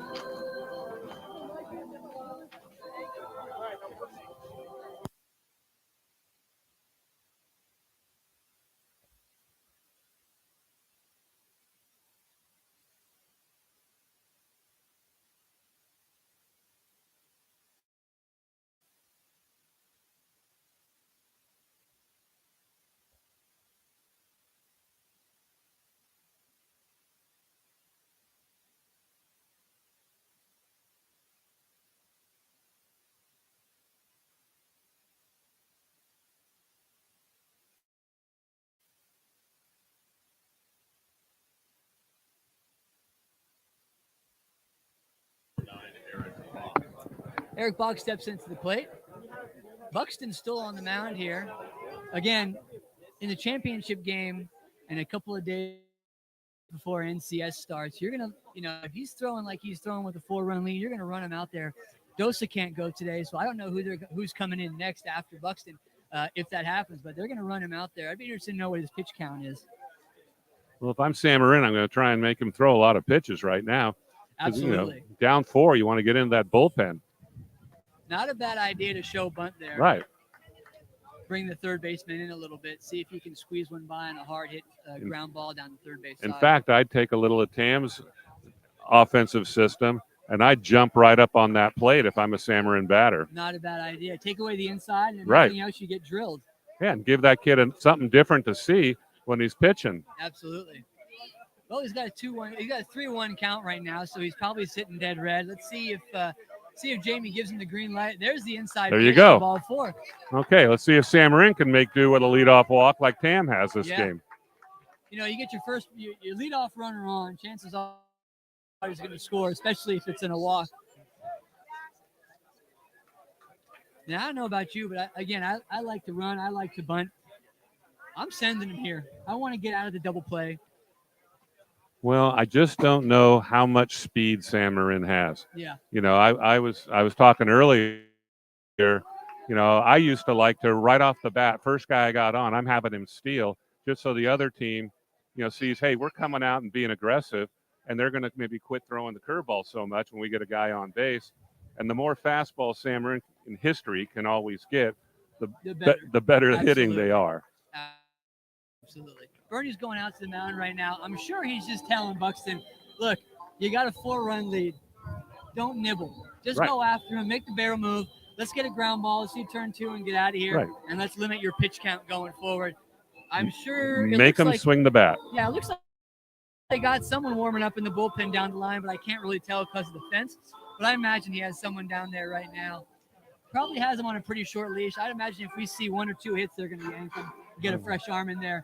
This is 2 or 3 times through the order. They're going to start seeing him, and they're going to start hitting. Right. It's tough, though, in high school, though, because, you know, you got a guy out here who's dealing. You know, you want to ride that horse all the way through. Exactly. But when you get to this game, there's no tomorrow. That's true. Yeah, you got to win. That's true. You got a 4-run lead. You can maybe go a little extra, but not too much. I mean, this is a key batter for Buxton out there. Absolutely. There's the first strike of the at-bat, working the count to 2-1. And I'm pretty sure he was taken all the way there. Yeah, last week Simpson had a couple doubles last Thursday against Tam. So see how he swings the bat here. There's another strike as a fastball drops in at the knees on the outside corner. Man, you're right about that outside corner. He you know, these guys can live out there. Huge hole at second base too with Tamarin in double play death, but they didn't give him that side. Right. They don't think he can hit it that way. Staying on the outside. If you can take that outside pitch right now, ground ball, the right side, you got to hit. Yeah, you could roll it over. They don't have to hit it very hard. No one's over there. There's no one there. First baseman holding the runner on. Second baseman playing in almost more than double play depth, almost up the middle. Let's see if they go on 3-2. Nope. Oh, here we go. I don't know how much leash Bernie's going to give him on the mound. He's got to be thinking about it. He looks like he's rocking on that bucket to see if his pitcher is checking ready. it out now. He's standing up. Buxton sees him. Buxton sees him. He needs to know. He can't see if he's ready or not. He's got a runner going, or a bench player running down the line to see if the guy is ready. Let's see if he lifts the hat and gives the all good sign. My philosophy was always, I'm yanking him guy at first with first and second. I'm not waiting for the bases to be loaded. Completely agree. Oh, okay. I don't know if I think he should have bunted that one. That was a Yeah. pretty good pitch to bunt. Especially look at first baseman playing back. You put it down there. That's a hard play. If he puts that ball on the right side of the mound, I think he could get that. That's trouble. In there. Yeah. That's trouble. First base, the guy at first base has a nice lead with the first baseman playing back. Ooh. There's a strike. That's 0-2. It's trouble time now. You got to put the ball in play. Now you take the bunt away though too. Buxton absolutely pitching for the strikeout here to try and get a ground ball double play to end the inning with the next at bat. That's a great stop by the catcher Blau there. Right, that ball gets by, and you got runners in scoring position all over the place. He's been really good all year, though. As both catchers in this game are just tremendous, and it's that position is so important. Oh, look where he's standing. He's taking your advice. He is right on the it. box. That back foot is halfway over. Yeah.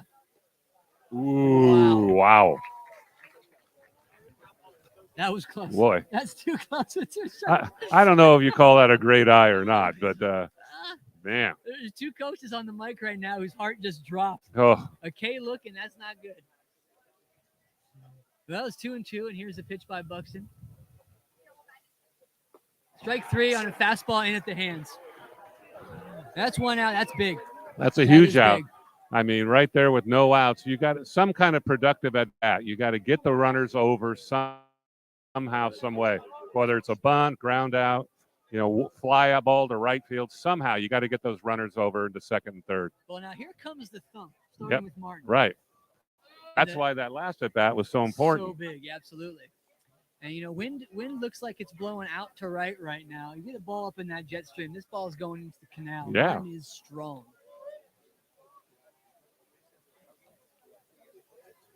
I'm guessing there's going to be a steady dose of curveballs here. There's something off speed off the outside. That didn't look like a fastball to me as Scheffler rates on deck. But you can, Martin can get himself on with a hit or walk, whatever. Scheffler's been swinging a hot bat in the last few weeks. Red hot. He must have 2 or 3 home runs in the last couple of weeks. Right. And had one last week to win the game and one on Tuesday to win the game. That's right. Oh, there we go. There it is. All right. Now you got the guy up for Sam Marin you want. That's got to be it for Buxton. He's getting a little fatigued out there, I imagine. Bernie's coming over to get a ball over here. No, I don't know. I think he's not making a move. He's going to run him out there. He must be. Oh, here he comes. No, he's coming out. He's coming out. I wonder who you bring in here now. Do you bring in somebody who has a little velo, or do you bring in somebody who's a little bit slower, a change of pace guy, and try and get these guys on their front foot and get that inning-ending double play? Yeah, I'd try and have somebody. If somebody's got a good bender, I'd have him come in right here. I think you're probably right. And then again, maybe he's got a lefty down there. I don't know. Yeah. Well, it looks like who's going to the dugout? Looks like Tito Firestein's going in the dugout to get. Oh no, someone came out. Here comes somebody from the pen.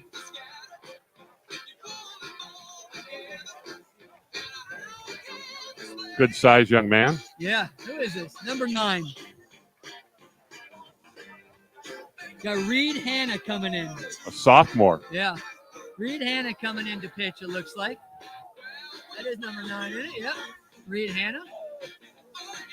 I haven't seen him this year, so I'm not sure what he throws. I think he might have been a call-up, like late in the season. Oh, this is the JV guy. He has some good speed. So it looks like they're going to go with velo versus. Yeah, he's bringing it a little bit. That's got to be low 80s right there. He's popping the glove. That's an interesting move, though, because the next guy's coming up. They hit firm fastballs pretty well. So Bernie's got a lot of confidence in a young guy to see if he can bring a guy with velo into a game like this. You're one swing away right now from a UCSB commit putting it into the drink. You're one swing away from tying this game. That's it. And Sam Marin has the right guy up to do it. Yeah, and if I'm Jamie right now, I'm pretty excited to this matchup. Yeah.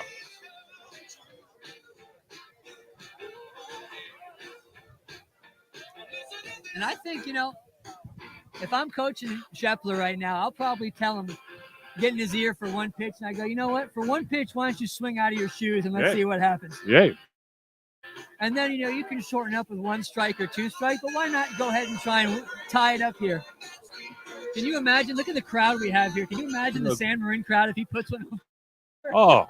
You might be able to hear it in Nevada. But what a great day this is. I mean, beautiful weather day, beautiful ballpark, Well, College of Marin, Steve Behringer, Ryan Cooney, they went all out today. I got here today at about 11:30, and they were out here raking and getting everything ready, cleaning it up, making an already beautiful field look even better. We got the food trucks out. I'm looking around. I see hats from every single MCAL school here. And this is exactly what you want it to be, right? This is spring baseball, high school baseball at its finest. Exactly. Well, we're all ready to go, and let's get Scheffler into the box here, and let's see what happens. But Steve's done a phenomenal job down here, and this is just a nice way to showcase your program, everything about it, the field and stuff. Everything's been first class. Can I you mean, imagine a better place to play? You got Tam behind us. You got the trees in front of us.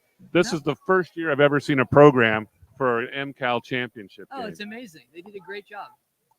There's that There it first was. pitch, and there's that swing from There's your that shoes. swing. Good for him. Good for him. Well, now I think you just try and shorten it up and use the big part of the field, which is middle. Let's see if we can get a base hit and score 2 here. Right. But you got your shot, right? That Yeah. was just power on power right there. Base hit would be huge here. There it is again. For a young guy, that's a lot of guts to come in Right. there. 2 fastballs for strikes to get ahead 0-2. A lot of pressure right now out A there. lot of pressure right now. Scheffler, of course, thinks that he's the guy, right? And he has been the guy for so many times this year. Oh, That's close. wow. That was a close pitch right there. He likes the outside to a righty, maybe Wow. not the outside to a lefty. That's a good pitch right there, and good on Shep for not swinging on that. But now I'll tell you. Now I would not be surprised if we see an off speed here. Although a sophomore throwing an off speed in a big spot, catcher low. There- Yeah, that was it. He did. That was tight Okay. little curveball. He did. Maybe a slider. But I'm betting fastball right now. You got it. Yeah. I'm going at the hand. See if we Yeah. get that ground ball to the second baseman who's playing deep in the hole back there, respecting Scheffler's power to right. Nope. Okay. Now, Well, here we go. You could say, nowhere to put him. You could say he's setting him up for a curveball, changing his eye level, but that's guts. That's Yep. guts. As Red That's it. Rush would say, 3-2 and the big one due. That's it. Well, let's see what he does. Is it a challenge fastball, or is he try and fool him with the curveball here? Steps off. That was close to a balk. That was very close. That was close to a balk. Okay. Perfect, though. Step out. Yeah. Just make the kid think a little longer. Yeah. Chamberlain waits on deck. He wants a turn too, and barring a double play. Oh, baby. Doesn't matter. First base is occupied. That's a big K for a young kid. A real big K. Well, it doesn't get any easier with Chamberlain coming into Nope. the box. And you know what? I tell him the same thing. Swing from your shoes on one. Let's see what happens. Well, just a few weeks ago, he had the big home run to win the tournament against Sarah. That's right. So, That's absolutely right. And a very polished Sarah team, too. yes. That's inside ball one. Ooh. He's not missing by much. No, he's not. He's a tall kid, too. And he comes right over the top. I never liked facing guys like this because it was just it's downhill. Right. I always like guys who came a little bit more three-quarter. I found that I saw the ball better. These tall guys, not to mention he's over the top. It looks like the ball's coming from about 40 feet.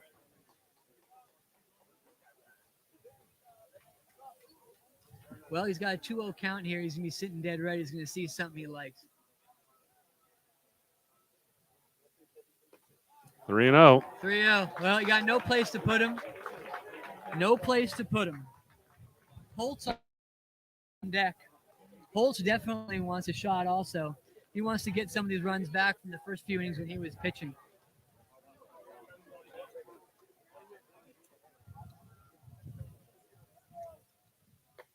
Ball 4. Yeah, well, that's a run. There it is. That's a run. Okay. A base hit here puts the Mustangs right back in this game. Absolutely. That's all they need is a base hit. And Holtz is a competitor. I saw him when they were playing Petaluma earlier in the year, and he's just a gamer. I mean, Right. he's a real competitor, and this is a good spot for him. Senior.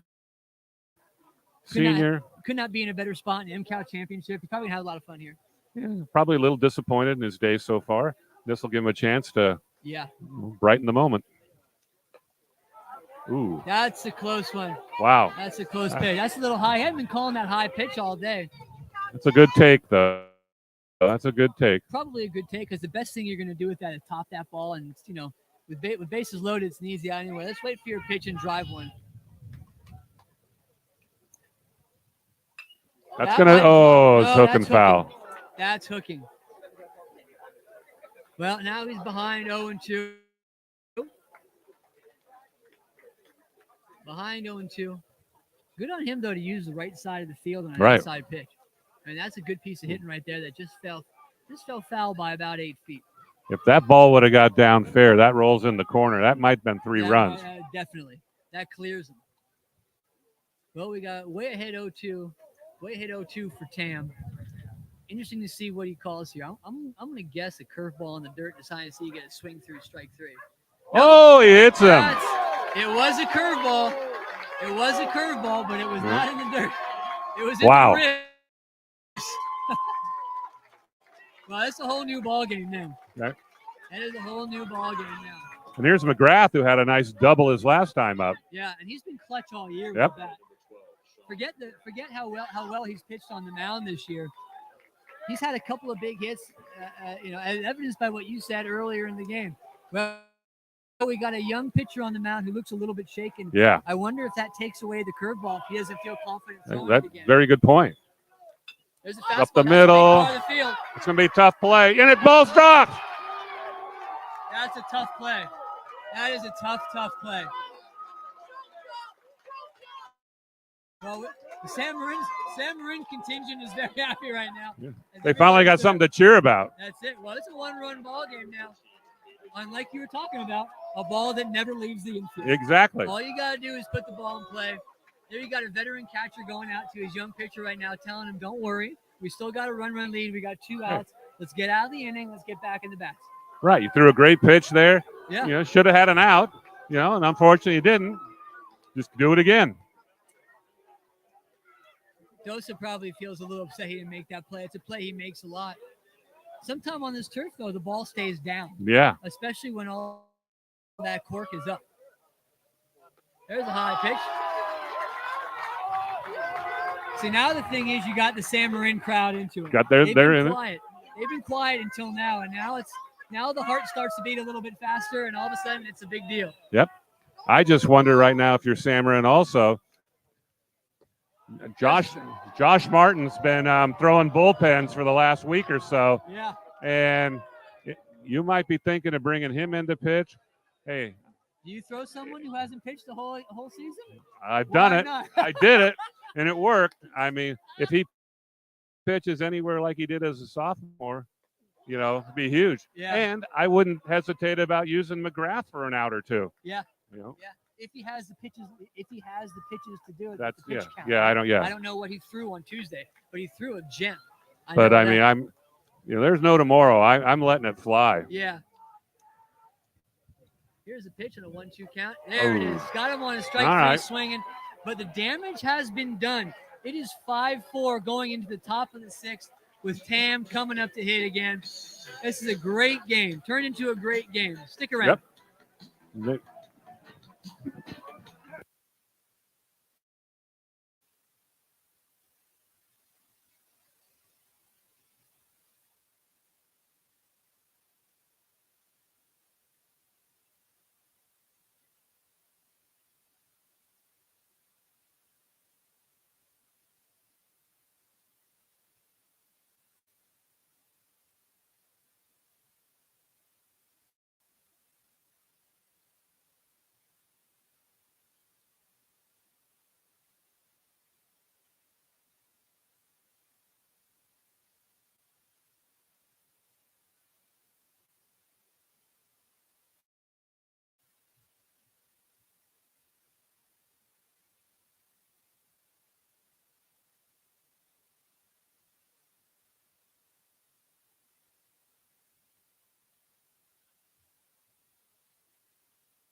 Hawks, number 99, Jack. All right, we're back for the top of the sixth here at the MCAL championship between the San Marin Mustangs and the Tam Redtail Hawks.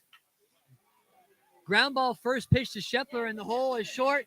Off the bag, though. You know, there it is. One more time. Put the ball in play. Good things happen. You get the first guy on. That's huge for Tam. Trying to get at least one of those three back as we're in the top of the sixth here. It's now a 5-4 Tam lead. Now batting number 23, Hudson Lamb, the 9-hitter, stepping into the box here. You get the 8-hitter get on, the 9-hitter. Pretty sure. Oh, Vernon looks like he's making a move.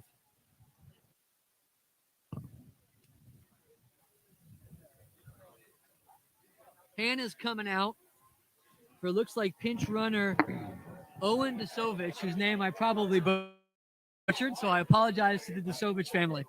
Well, if they're listening, I'm betting bunt here. I hope so. That would be huge. You gotta get one back at least. Lamb's a good bunter too.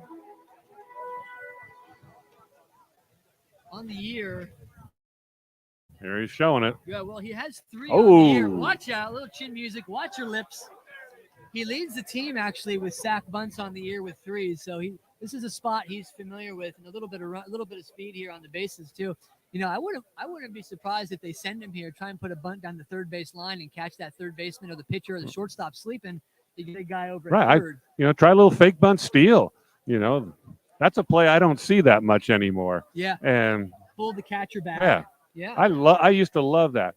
Get a guy on, fake bunt steal, then bunt him to third. Now I got a guy at third. We can squeeze. We can hit ground ball, fly ball, whatever. Here's the bunt. And he pulls him over there, probably thinking he might do that very thing of steal.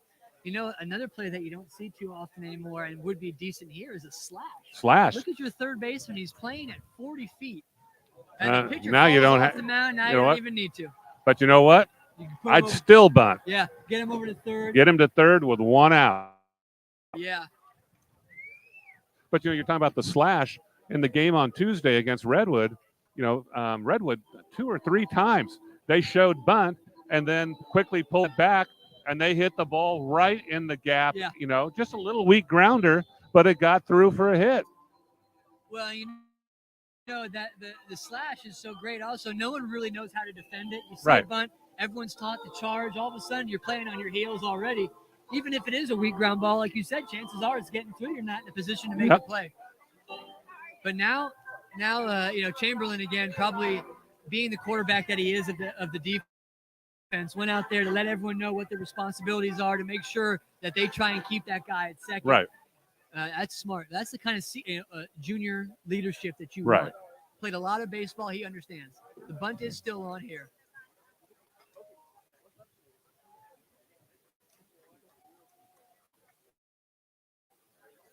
Well, right now, if you're Sam Marin, you're hoping he bunts it up in the air and you can turn a double play, getting the guy off second. That would be huge. He's got to be careful at second base not to get too far. Chamberlain's got a hose. And Right, go back. Yeah, he will. Yeah. You saw that happen quite a few times actually this year in MCAL. A couple of times, Jake Lyle at MC did that. He and Carl Schmidt did that up the middle. They work well together. The bunt is off, and he's looking to swing, but he looks at strike one. 3-1 count now. 3-0, that's probably smart. All right, would you bunt here on 3-1? Probably not. You're looking dead red fastball. See if you can drive one. Even if I mean, he's right on the plate, too. Yeah, hit a ground ball to the right side. Showing it. He's going to square. Oh, he pops it in the air. There it is. Probably the worst possible thing to happen. Yep. Well, no, the worst possible thing to happen is the runner gets tossed out at second, too, for a double play. But that's the second worst thing. Pretty bad. Pretty bad. Well, here we are, though. We turned the order over with less than 2 outs. You got a kid, Dosa, who's been hitting the ball hard all year. Good shot for them to get that run back here with the guy on second base, which just shows how important that pass ball was. Right. Working high. Ball one. I think for Sam Marin, though, they just got to throw strikes today. That's it. Yeah. The free pass kills you. Oh, that's a drive. That's a drive. That's I not don't- getting I don't caught. know. That's not getting caught. No, he's he's- spinning around out there. Oh, my God! what a catch. What a catch! Unbelievable. We're going to get a He's double gonna play. wheel him. We're getting a double He's play. gonna wheel him. Oh, now, Oh, throws off wait a line. minute. Unbelievable. Did he not call that a catch? The right fielder is looking Throw for a the ball to at second. base. Right fielder is saying he didn't get tagged up. Eric calls him safe. What? Says he tags up. I didn't see that. I one. swore he made I If I'm swore he Jamie- put his hand up in the air like an out. Yeah. No, he said safe. If I'm Jamie, I'm going to appeal this. He's calling him safe. Is he going to have a discussion? Well, both De Silva and Martin, the outfielder, they've come in. I think they were saying that Dosa is out. How that right fielder made that play, I'll never know. He was on skates out there. Right. But Well, how's he out? How's Dosa out? Dosa was out on the hit. He was the one who hit the ball to right field. Right. And then they tagged at second to score the run from second on a tag.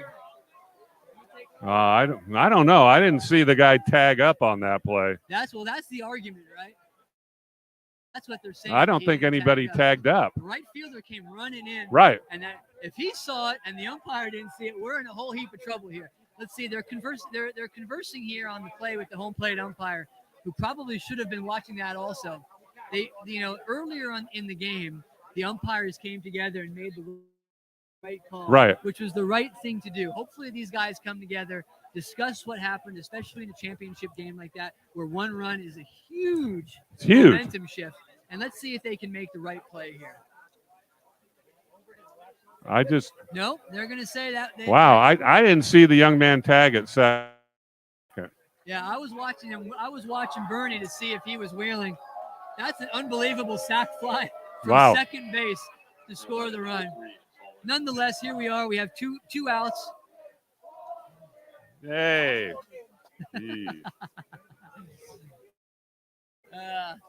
Well, it was, yeah, absolutely. Well, here we go. Bent him back on the curveball for ball one. But I don't know. I didn't see the runner on second tag. Now, well, neither did the right fielder, and I don't think neither did Scheffler at shortstop. But here we are. We got to move on. But Eric, his call in the out, he makes the call in the outfield, so he can't talk about the tag. Right. So your umpire who's on third should be seeing that. Absolutely. That's what he's looking and that's at. why we have three umpires in Right. these championship games, because you don't want to have a play like that go with the wrong call. Well, so Sam Marin's going to have to work through that one and let that one go, kind of wipe it, and get on to the next pitch. So, it didn't help that we're now down 3-1 here. He's got to come all the way back. You don't want to get to the 3-hole in the order, and he drills him, puts him on base. Uh-oh. Let that go crazy.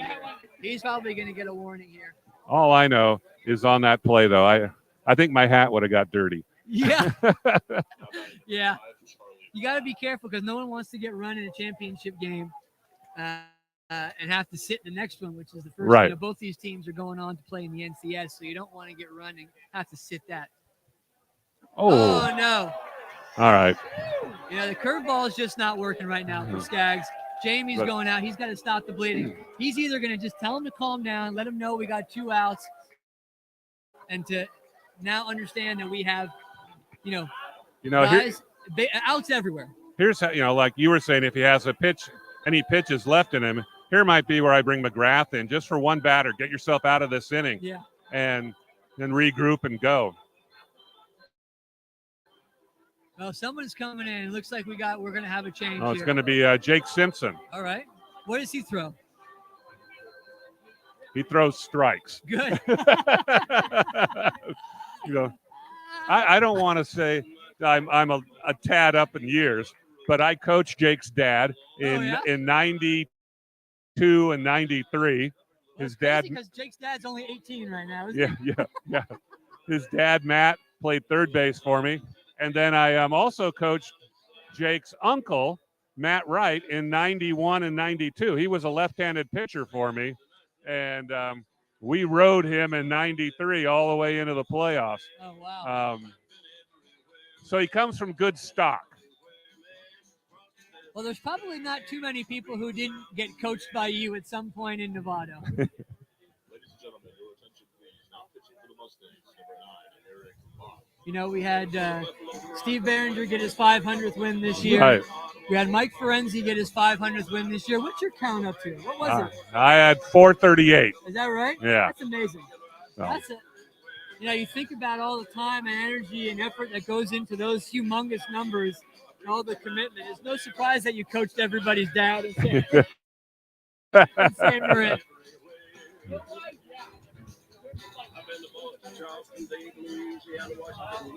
well, it was a fun time. Yeah, oh yeah.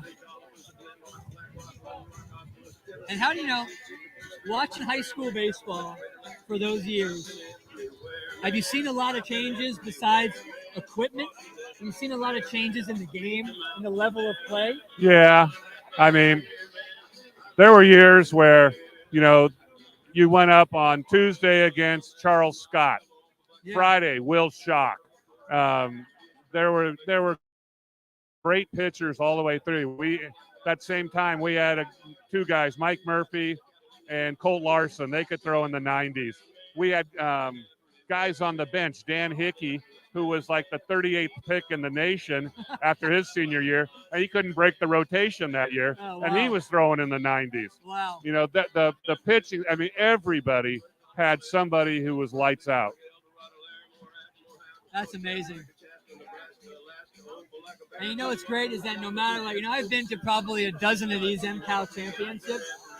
And you know, it's so great is how much it really matters. Oh, yeah. How competitive these games are. Well, I mean, look at this. Here we are in the top of the sixth of a 6-4 game. This is a great ball game. Right? I really felt it was harder to win an MCAL championship than to win an NCS. Well, because you know all the kids. Exactly. Everyone hangs out with each other. Exactly. It's just a point of pride, right? All right, here we go. First pitch. No, she's gonna check the runner a second. Not a bad idea. 2 outs here. You know, I might be wrong. This might be Eric Bach. I'll take a look here in a second. We'll figure out who this is.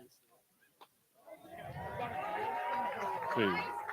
I think you're right. I think it is Eric Bach. Yeah, it's Eric Bach. It's Eric Bach. Oh. Well, we tell some great Jake Simpson stories. Yeah, Anyway. so, hey. Anything about Eric Bach you want to say? Well, I didn't coach his dad. He must have been from New York or something.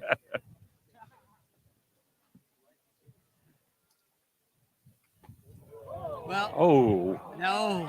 wow. That's a pitch he's called a strike all day. Calls it a ball here, 1-1. That was a nice hook, though. It was a great hook. Everybody here liked it, but one man. Buxton probably didn't like it either. Buxton digs in. Oh, Big cut. yeah, wanted that one back, I'm sure. That's a fastball up around the hands. Wind still blowing in a little bit, more blowing to right field here. And the sun is really at the worst position for your center and right fielders right now. So a ball in right field, right center field, I'm telling these guys to keep on their horse no matter what. With 2 outs, it's you know the rule anyways. I was thinking he might throw that curveball again right there. Well, he might do it now on a 2-2 2-2. count, right? If you have confidence in it, it's a good time to do it. Set him up on a fastball away. But let's see what he does here. As the TAM dugout's shaking their hats for a rally. Strike Oh, 3. there it is. Inside. Strike 3 call. And Great that'll job do it. by Bach. That is it. Come in, stop the bleeding, and end the inning. Well, we'll go to the middle of 6 here with the Hawks getting 1 run, taking a 6-4 lead into the bottom of the 6th as we return.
for the Mustangs is number 9.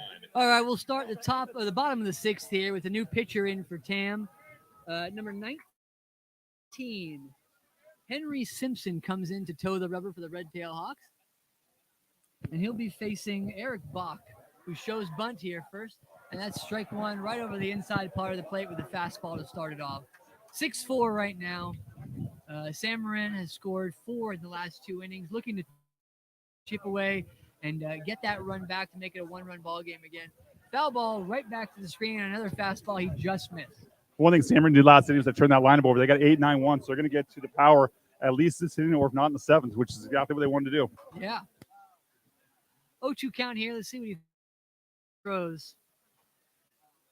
Setting up away. Looks like probably either go curveball away or working a fastball outside, which has been called all day. Did go fastball outside for ball 1. Looking like he's probably going to set something up here. Let's see what he goes with.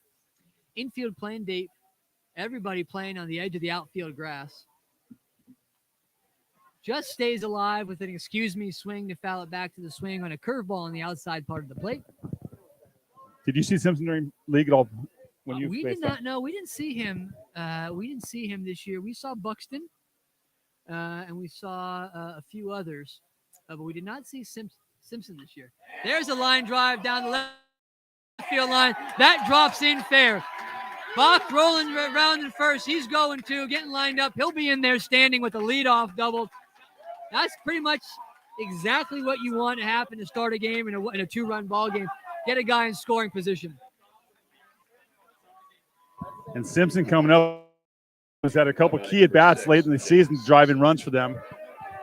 And let's see what Jamie's strategy is here to see if he's going to bunch him over or let him hit. Even though with the infield playing back, a ground ball to the right side does the same job. Let's see if he has that kind of bat control to put it over there and get a job done.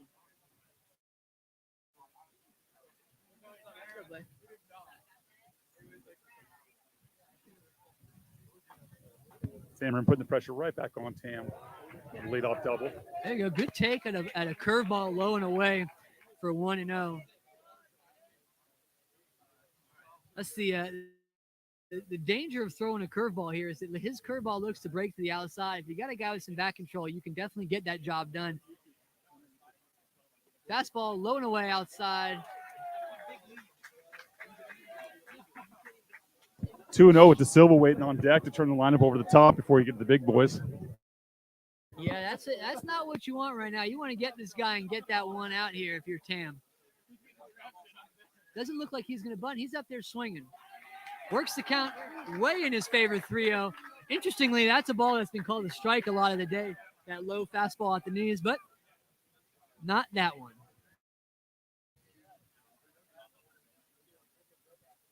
Well, he's going to do some kind of get it in there pitch right here. Let's see what he got. There you go. Got it in there, 3-1 count. I'm fairly certain we're going to get a green light here, but you never know. Runners at first and second with nobody out would be a pretty big deal, but let's as you turn the order over and get De Silva up. But let's see what we have here. 31. I'm looking dead red fastball. If this guy has a green light, we're going to watch it. Fastball, easy take for ball 4. Walks are killing both teams today. Walks and hit batters, to actually be specific. But now we turn the order. Here comes De Silva up.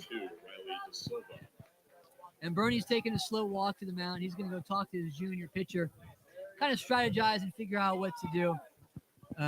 With guys at first and second, it's not a big deal because you got outs everywhere, but you got to have a little bit of a strategy here with the top of the order and the thump coming up for Sam Marin in a 2-run ball game. And I don't know if they have a lefty in the bullpen, but after De Silva, you got 3 straight lefties with power. So We'll see what they might go to. This is always the trouble with Sam Marin. If you let them hang around in a ball game, it feels like these guys come up 12 times a game. They're always in the batter's box, it feels like, and you always got to throw your best game at them. Otherwise, they're gonna punish you. And I think the fact they've come back and walked off a couple games and won some games late in innings, their confidence is it doesn't matter if they have one pitch left, they think they can win the game. Yeah, so many of these guys have played high-level baseball for between the summer teams and with Sam Marin. The heartbeat's slow, and they're not going to let a situation get to the best of them, especially in the batter's box. So we'll see what happens as Bernie walks off the mound after talking to his guys, giving them a plan to see what to do. The only thing that I would tell him is let's hope for a ground ball here. Turn 2, make sure we get the lead runner at least. I don't think he's bunting. Third baseman is looking for a bunt a little bit, but he plays even with He's the up in the box, though, so he may be looking. We'll see if he shows early. Squares the bunt. Oh, boy. Foul bunt out of play. You know, we've seen a couple of those today. We got to get these bunts down. That's such a big, important part of the play. Put the ball in play, make the defense work. You never know what happens. Sometimes you go down and get a bunt, you pull up a changeup, and the ball squirts down the right field line. Got to get these balls down. Got to get that bat head up and put the ball into the turf. Well, I know you talked to Coach Frenzy earlier. He was giving the bunt sign from up here for the last 5 innings because I think he bunts about 10 times a game. Yeah, and it works. And it must be killing him right now watching these bunts go back into the screen. Put the ball in play, put the pressure on the defense. Yeah, well, De Silva gets back into the box and gets ready for the 0-1 offering. He's still up in the front of the box, maybe looking to bunt again. Well, they'll probably do it. They'll probably do it here. I imagine Bernie said, let's get the lead runner, and if it's there, but let's not force it, and at least get one. At least that's what I would have told the guys.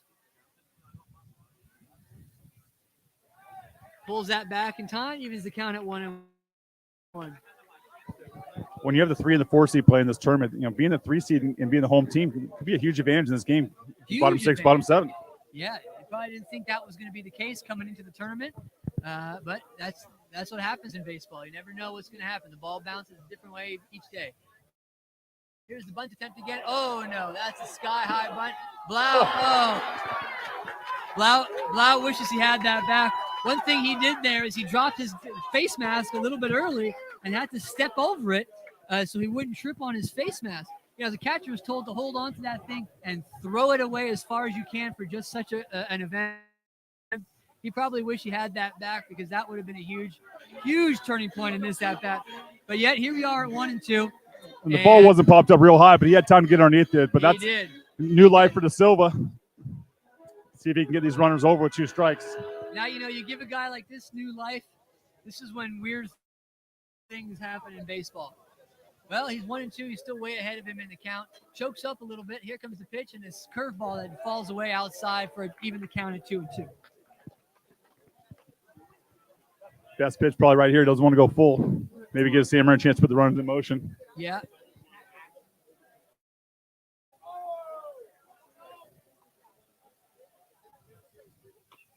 There's a little ground ball. That's about as good as a bunt right there.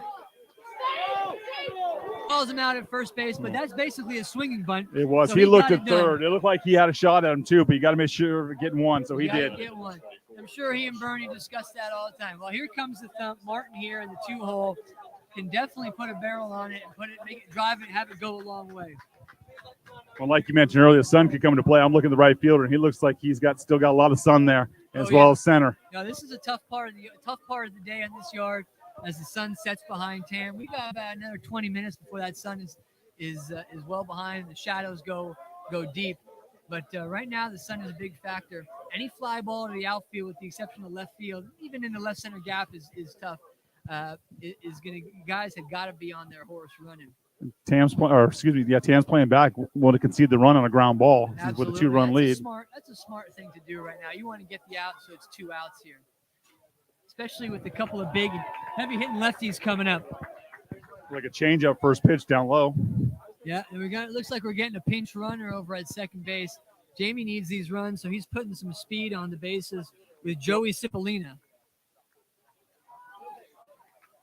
Joey started about half the games from this year. Usually when McGrath was on the mound, he played second. That's right.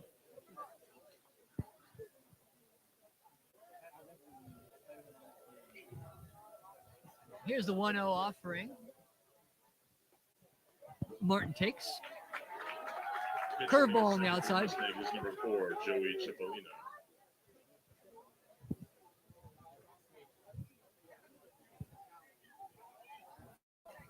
Martin's a guy with some serious power too. He has the power. Wind is blowing out to right field right now. He gets up in that jet stream. It's going to go a long way. Well, and we saw that fly ball to right center last inning. It gave the right fielder so much trouble. You get a ball up here with a little bit of wind, a little bit of sun. It could be a tough play. I still don't know how he caught that ball.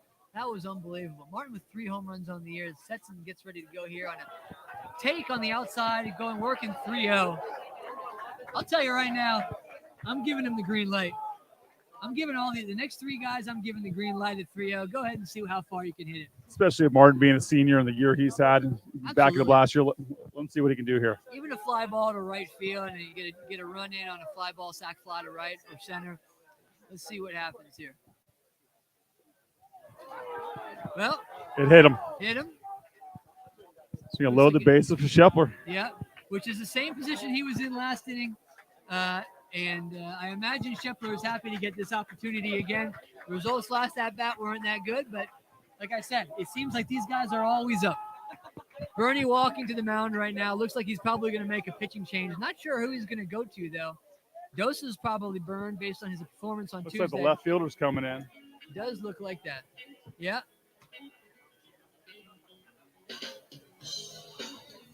Simpson's walking off the mound. So, yeah, it looks like Gensler. Number 2, Miles Gensler coming in to pitch. And it looks like number 7, Tito Firestein going into play. Unsure yet. Nope. Probably right field. He was at third base and being DH for you, and looks like they're moving him out to right field now. That was a starter returning. I can do that.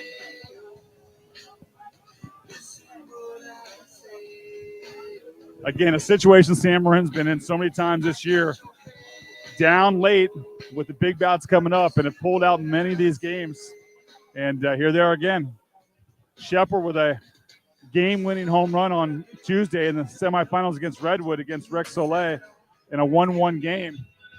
And here he is down 2 at the bases loaded with 1 out in the bottom 6. He stands in the on-deck circle, getting the timing here. It's exactly what you're supposed to do. Stay there, watch the pitcher, figure out his timing, be able to time up a ball, see what kind of pitches he throws, understand how the breaking ball works. Doing everything right to prepare himself for the AB. A pretty big AB in this game, as a matter of fact. There's Gensler getting announced officially right there. As you can hear, Carson Free, our PA announcer day, doing a great job.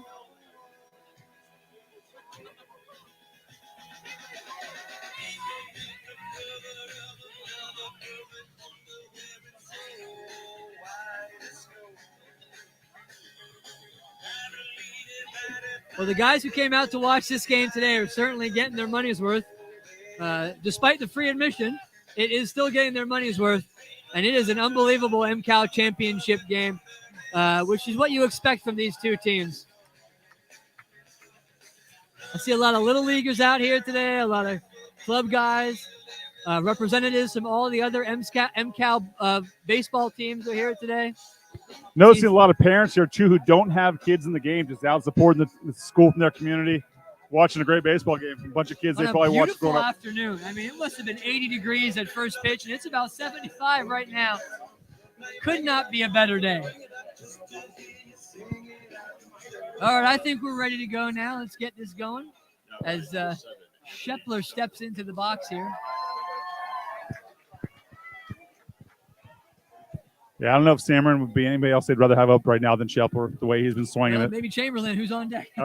That's true. They just keep coming, it seems like. It is. All lefties. Gensler comes set with runners on all the bags. Here's the pitch. That's fine. That's not a pitch that he wants to drive. You know, you're usually going to take a pitch so that guys on the bench can see a couple before you take it. That's a veteran move right there by Shepler. That's a good take, in my opinion. Probably looking something off speed here. Let's see what he gets. Yep. Curveball. And he was looking for that one because he hit that a country mile. That might hit a mallard in the canal. That ball was tattooed. Designer strike, but a good ball nonetheless. You got to think he's going fastball off the plate a little bit here. I say he's going fastball too after he turned around and hanging curveball. He hung that belt high and he turned. I'm going to go fastball away here if I'm a pitcher. Looks like he's Blau is setting up outside. Got him on a high fastball. That's huge. That is huge. Shepler unhappy with that right there because he wanted to do something. But now it's up to Chamberlain to try and get 2 guys in with the bases loaded and tie this ball game up. With 2 outs, a base hit will do the job.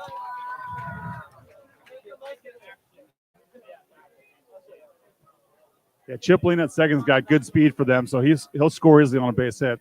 You got your second baseman playing a shallow right field right now. Shortstop playing behind the bag at second base. Big hole in right field, or excuse me, left field. Although it's going to be tough for a guy from second to score on a ground ball to left field unless it's slow. There's a ball, just missed, fouled back into the screen.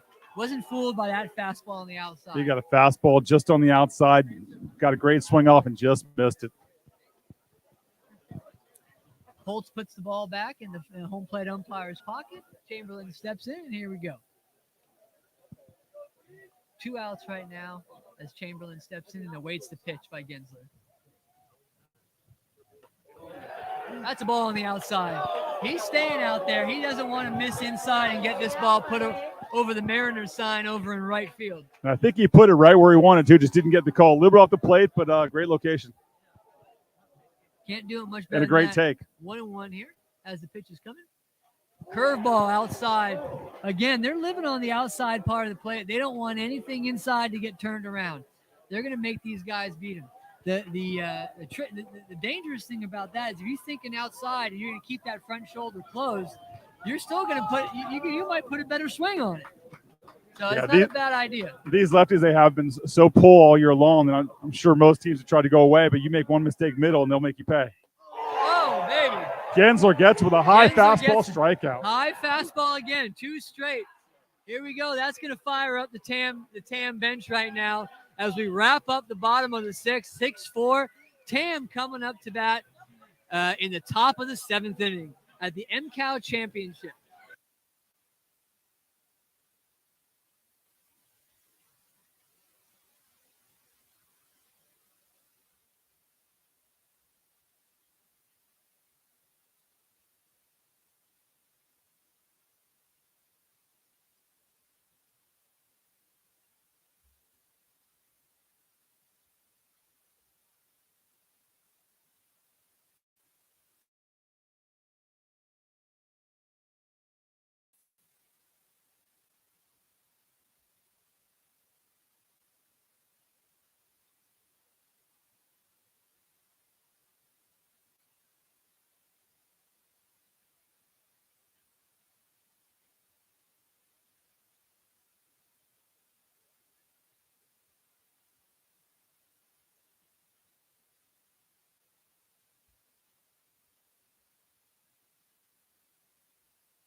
All right, Miles Gensler's leading off the top of the 7th for TAM as he attempts to help himself out after a pretty fire a half inning there where he struck out both Chamberlain and Shepard to end the inning.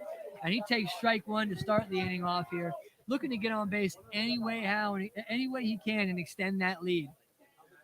And looking at the scoreboard, I think jumps out. You got 10 runs scored, but only on 11 hits. That's where those base on balls and those hit batters really Oh come yeah, to play. walks. Hasn't been many errors in this game, as you think. I said none actually for both teams. But, Yeah, that one walks infield and grounder that was a tough play, but that's an infield hit. yeah, and no one touched it. So you got a lot of walks and errors playing, or walks and hit batters playing a big role in this game. That's the way it is. And a lot of those guys led the inning off to get a guy on, and those runs are going to score.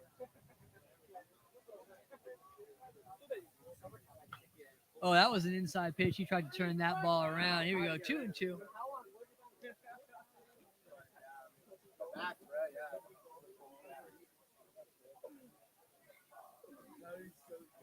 Well, Genzer awaits the 2-2 pitch. That's a curveball just slow on the outside. That's a good bender right there. That's a tough pitch to lay off. I only imagine he either got fooled or picked that spin up early and knew that wasn't going to be one that he wanted to swing at. That works found full. Working fast and getting on base by way of the walk. That's not what you want for San Marin, but here we are. Get your ground ball and roll two is probably what Jamie's going to be screaming from the third base dugout. We have 8 hit by pitches in this game. 8? 8. Oh my God. Hope we got ice here at College of Marin. Carson Frames steps up right now. Looking to stay out of a double play. Chamberlain looking over there to first base to try and throw the runner out on a failed bunt attempt, but with the hitter in the left-hand batter's box, the door was closed on that. But he might have had a shot if a righty was up. Showing bunt again. No. 2-0. I'm surprised Chamberlain's not thrown behind him. He's got a big lead over there at the pitch, and he's coming up and holding up each time. He might have a shot at him. Well, what you don't want to do is throw one down the right field line and start the merry-go-round and get out of the double play situation. That is a risky play. And it looks like Duvall is a little bit in the sun, too. He's got the glasses on, but he's in some bright sunlight. They're getting hammered out there right now. Well, here's a 2-0 offering. And that's a swing. Green light 2-0 after throwing 4 straight balls. Good on him. Good on him to be ready for a fastball. Jamie runs out a few more baseballs for home plate umpire.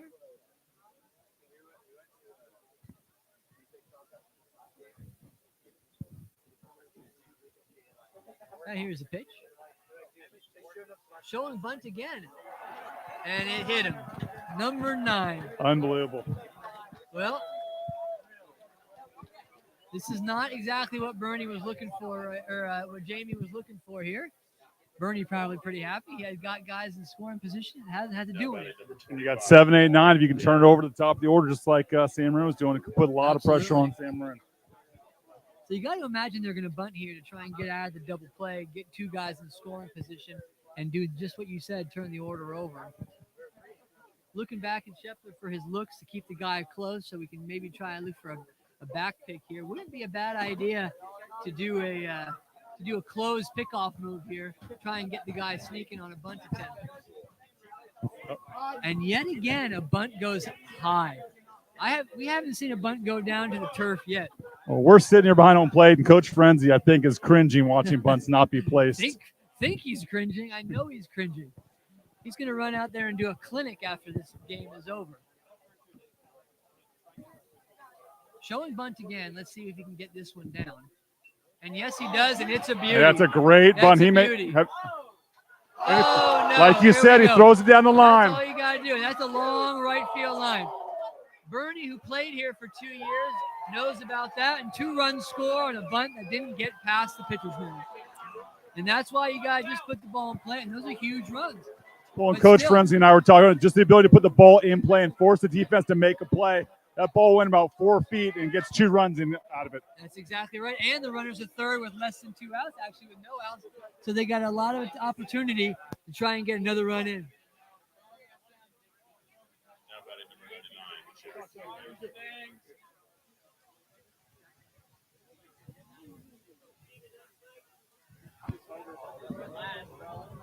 So Jack Hanna coming up now, infield in, runner on third, nobody out.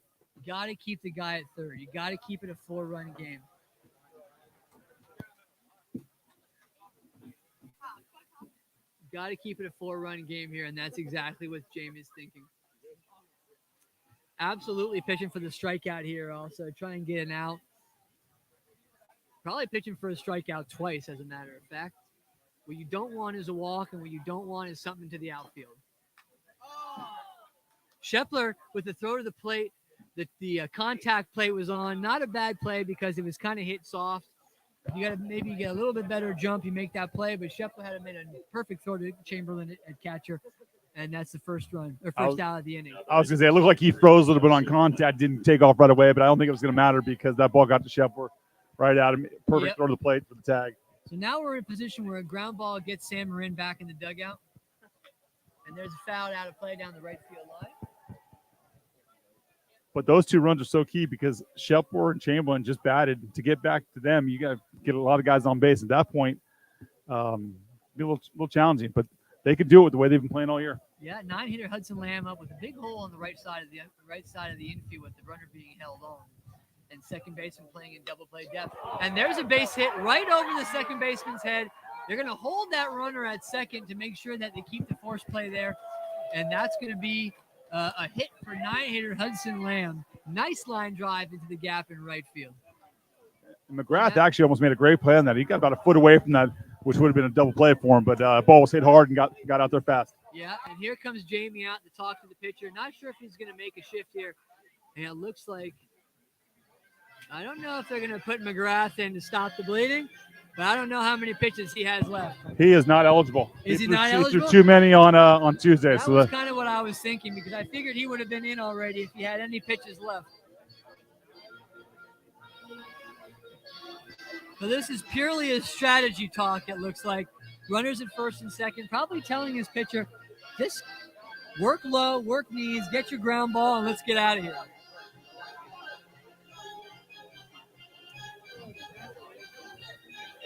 Yeah, McGrath threw 84 on Tuesday, so once he went over that 75 threshold, he's not eligible for today. But a complete game, one run, none earned on 84 pitches. That's a typical Sean McGrath game. That's always the big strategy is who are you going to pitch? Are you going to pitch someone to get to the game, or are you going to pitch someone to pitch the game? And Jamie pitched McGrath to get to the game, and here we are, and it's still a fairly close ball game at 8-4. With runners at first and second, again, a ground ball gets Sam Marin into the dugout and gets the bats in their hands with a chance to tie it or win it in the bottom of the seventh. I was following one of the other games in the Vine Valley League, which their championship games tonight, and Petaluma played Vintage on Tuesday. That game went 12 innings. So Petaluma actually burned their number one and their number two. But talking to Coach after the game, he says, if there's nothing to save them for if you don't get there. So absolutely. Well, here we go. Dosa steps into the box right now with the guys at first and second and one out. Here's the pitch. Driven to right field. That is going to get into the right fielder's hand. First base, not going to get him on the double up there. That was a hell of a throw, but didn't get off as far as he needed to get doubled off. So here we are again with two outs. Good that contact. Good barrel. Yep, right there on the barrel. Nothing you can do about that. Good piece of hitting. And here comes now batting number 3, Colin Lamb to the plate. 2-hitter for the Red Tail Hawks.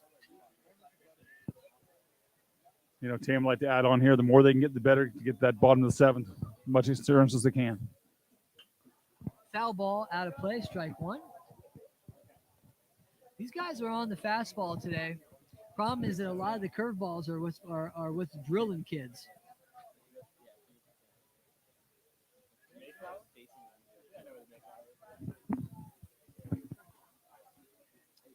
There's that curveball. He didn't really get his fingertips on that.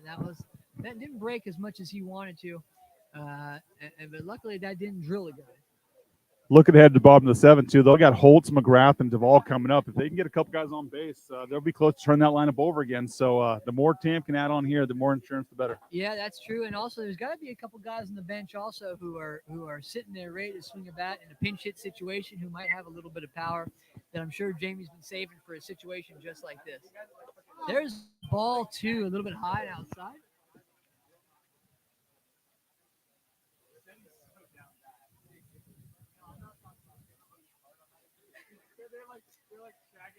Everybody's playing back right now with two outs. Make sure nothing gets into the outfield and they get an easy out.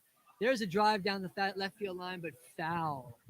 Past Bernie over there. Way to move, Bernie. Still got it, buddy. Good young feet.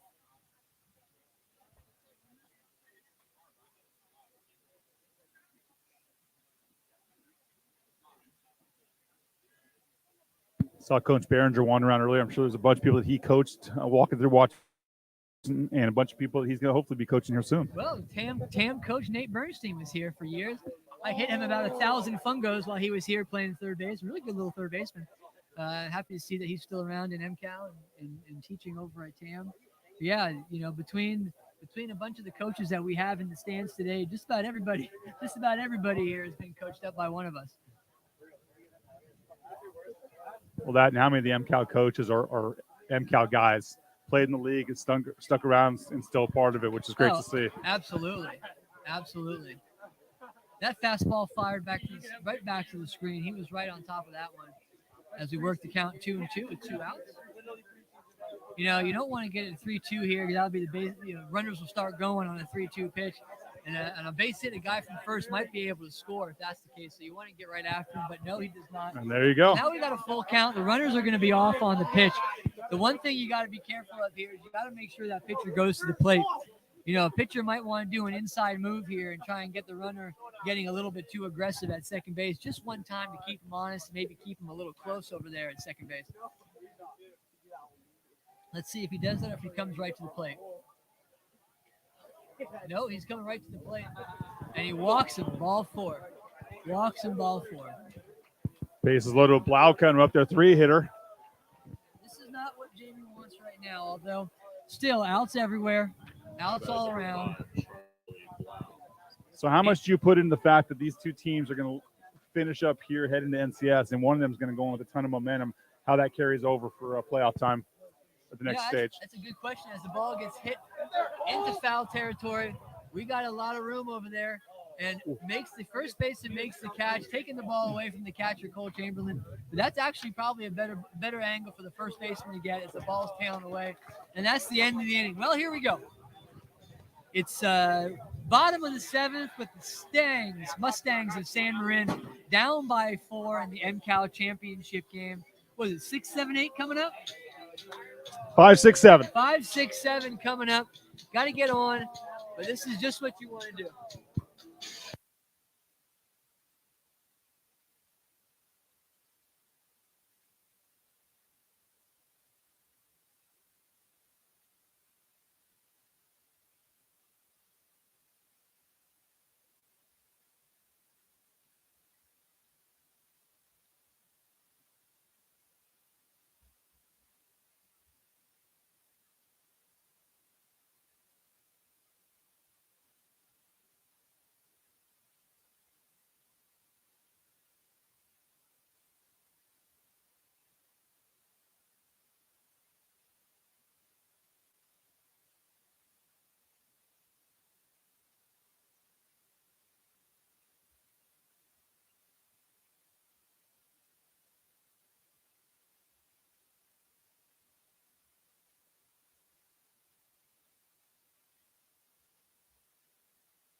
All right, well, we're getting ready to start the bottom of the 7th in the 2023 MCAL All-Star game, championship game. Might as well be an All-Star game. All these guys are unbelievable players, and they're playing like it today. So here we are, 8-4 going into the bottom of the 7th. The Hawks up, and San Marin coming to bat. Probably they're gonna scrap and crawl and get as many as they can to get on base here as the first pitch, and that will do it. Get them on, and Holtz is gonna hustle down the line. Getting the leadoff guy on, that's huge. That's huge. Hit batter number 10 on the day. if my numbers are right. That is correct. Now batting number 12, Sean McGrath. Now, Gensler's got to remember he's got a 4-run lead, pitching with a 4-run lead, so he doesn't have to panic here. Get that barrel to move, get a ground ball, and you're right back in this position where you want to be. And Sam Marin just got to keep that. Oh, he got quick pitched a little bit there. Not sure if he was ready, but Gensler was, and the pitch came over and swung through it. Well, here we go. Just check Samron's roster. They have 7 guys still on the bench available, but most of them tend to be arms and not bats. Interesting. So we'll see kind of where they go. Tyler Keene's called up from JV team. He's got a good bat. So that's the one that stands out to me that they could go to. Gensler throws a curveball high and misses high and away.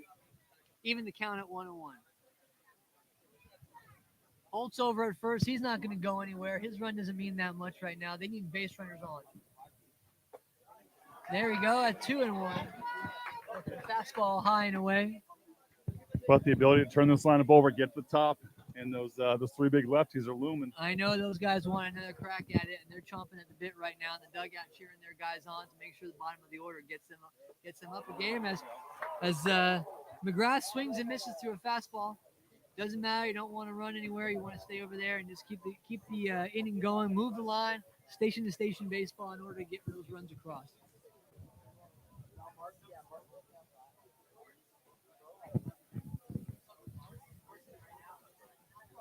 McGrath really on the inside part of the box, which is a great strategy.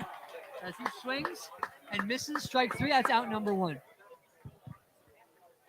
That's something he hasn't done much this year. He's usually pretty good about putting the ball in play. So obviously Gensler threw a pretty good pitch to Now him. batting number Yeah. 13, Hayden Duvall. Hayden Duvall steps in, the lefty. Big hole there on the right side again. If he can get a good hard ground ball, that's going to be a base hit into right field. Let's see if he can get around here on Gensler and keep this inning going. Oh, they're not interesting. They're not going to hold them on at first anymore. Keeping the first baseman back, close that hole a little bit. Probably thinking the same exact thing. Thinking he's not going anywhere, so we don't need to hold him on. Watch out. Now, ball squeaks out of the catcher's glove. And Holtz moves over on the pass ball. One thing that does, though, is Duvall runs well. Ball to the left side, it would have been a tough play. So now they have to go that route because there won't be a force to second. Yeah, the only thing it really does is to get him out of the double play, which could extend the inning. Really don't need too much here. Just got to keep this inning going. We got to keep it going station to station baseball and making sure all these guys hit. Comes set here, looking at second base, and here's the pitch. Swing and a miss on the outside. Well, if they could load the bases, even with 2 outs, they'll turn the lineup over to the top for De Silva, and after that, you got the power. So their idea is to get people on base and keep this line moving.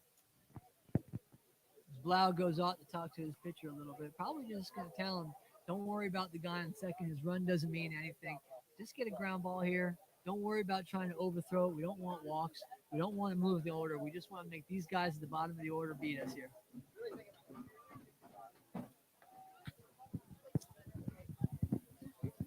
Pitcher Eric Box on deck, waiting his turn after the ball. Oh, that's a that's a balk.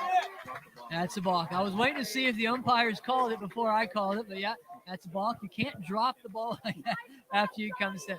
We've Again, seen a lot of things today. That's not one I thought we'd see. That's baseball. You see something new every game, or at least something different. Well, guys on third base with 1 out. Again, run doesn't mean too much. He just wants to get this guy out here. There's a foul ball that is fouled straight back into the mat. Coming right back to Gensler. And Gensler's pitching from the stretch still. I don't know if you'd recommend if he goes to windup or wherever he's more comfortable, but Yeah, he has it choice. comes down to comfort, right? You know, a lot of guys like to work from the stretch because they just feel a little bit more compact and they just get the ball out of their hands and they feel like that's how they're going to do it. But yeah, it's all a comfort thing. With a 4-run lead, you don't have to worry about a squeeze. And that ball, unbelievable. I guess he didn't agree with it. I'm not sure I did either, but here we are. So we're down to San Marin's final out here. 2 outs and a runner on third. Might have been a little bit off the plate, but it hit the catcher's glove where he set up, so he got the benefit of the doubt.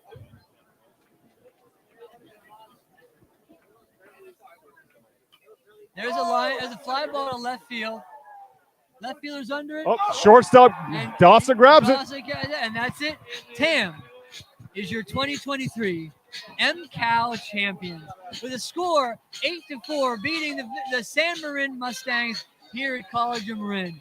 For all of you who watched and listened here at the College of Marin live stream, we appreciate it. Thank you so much. And congratulations to the Tam High Red Tail Hawks on their 2023 MCAL championship win.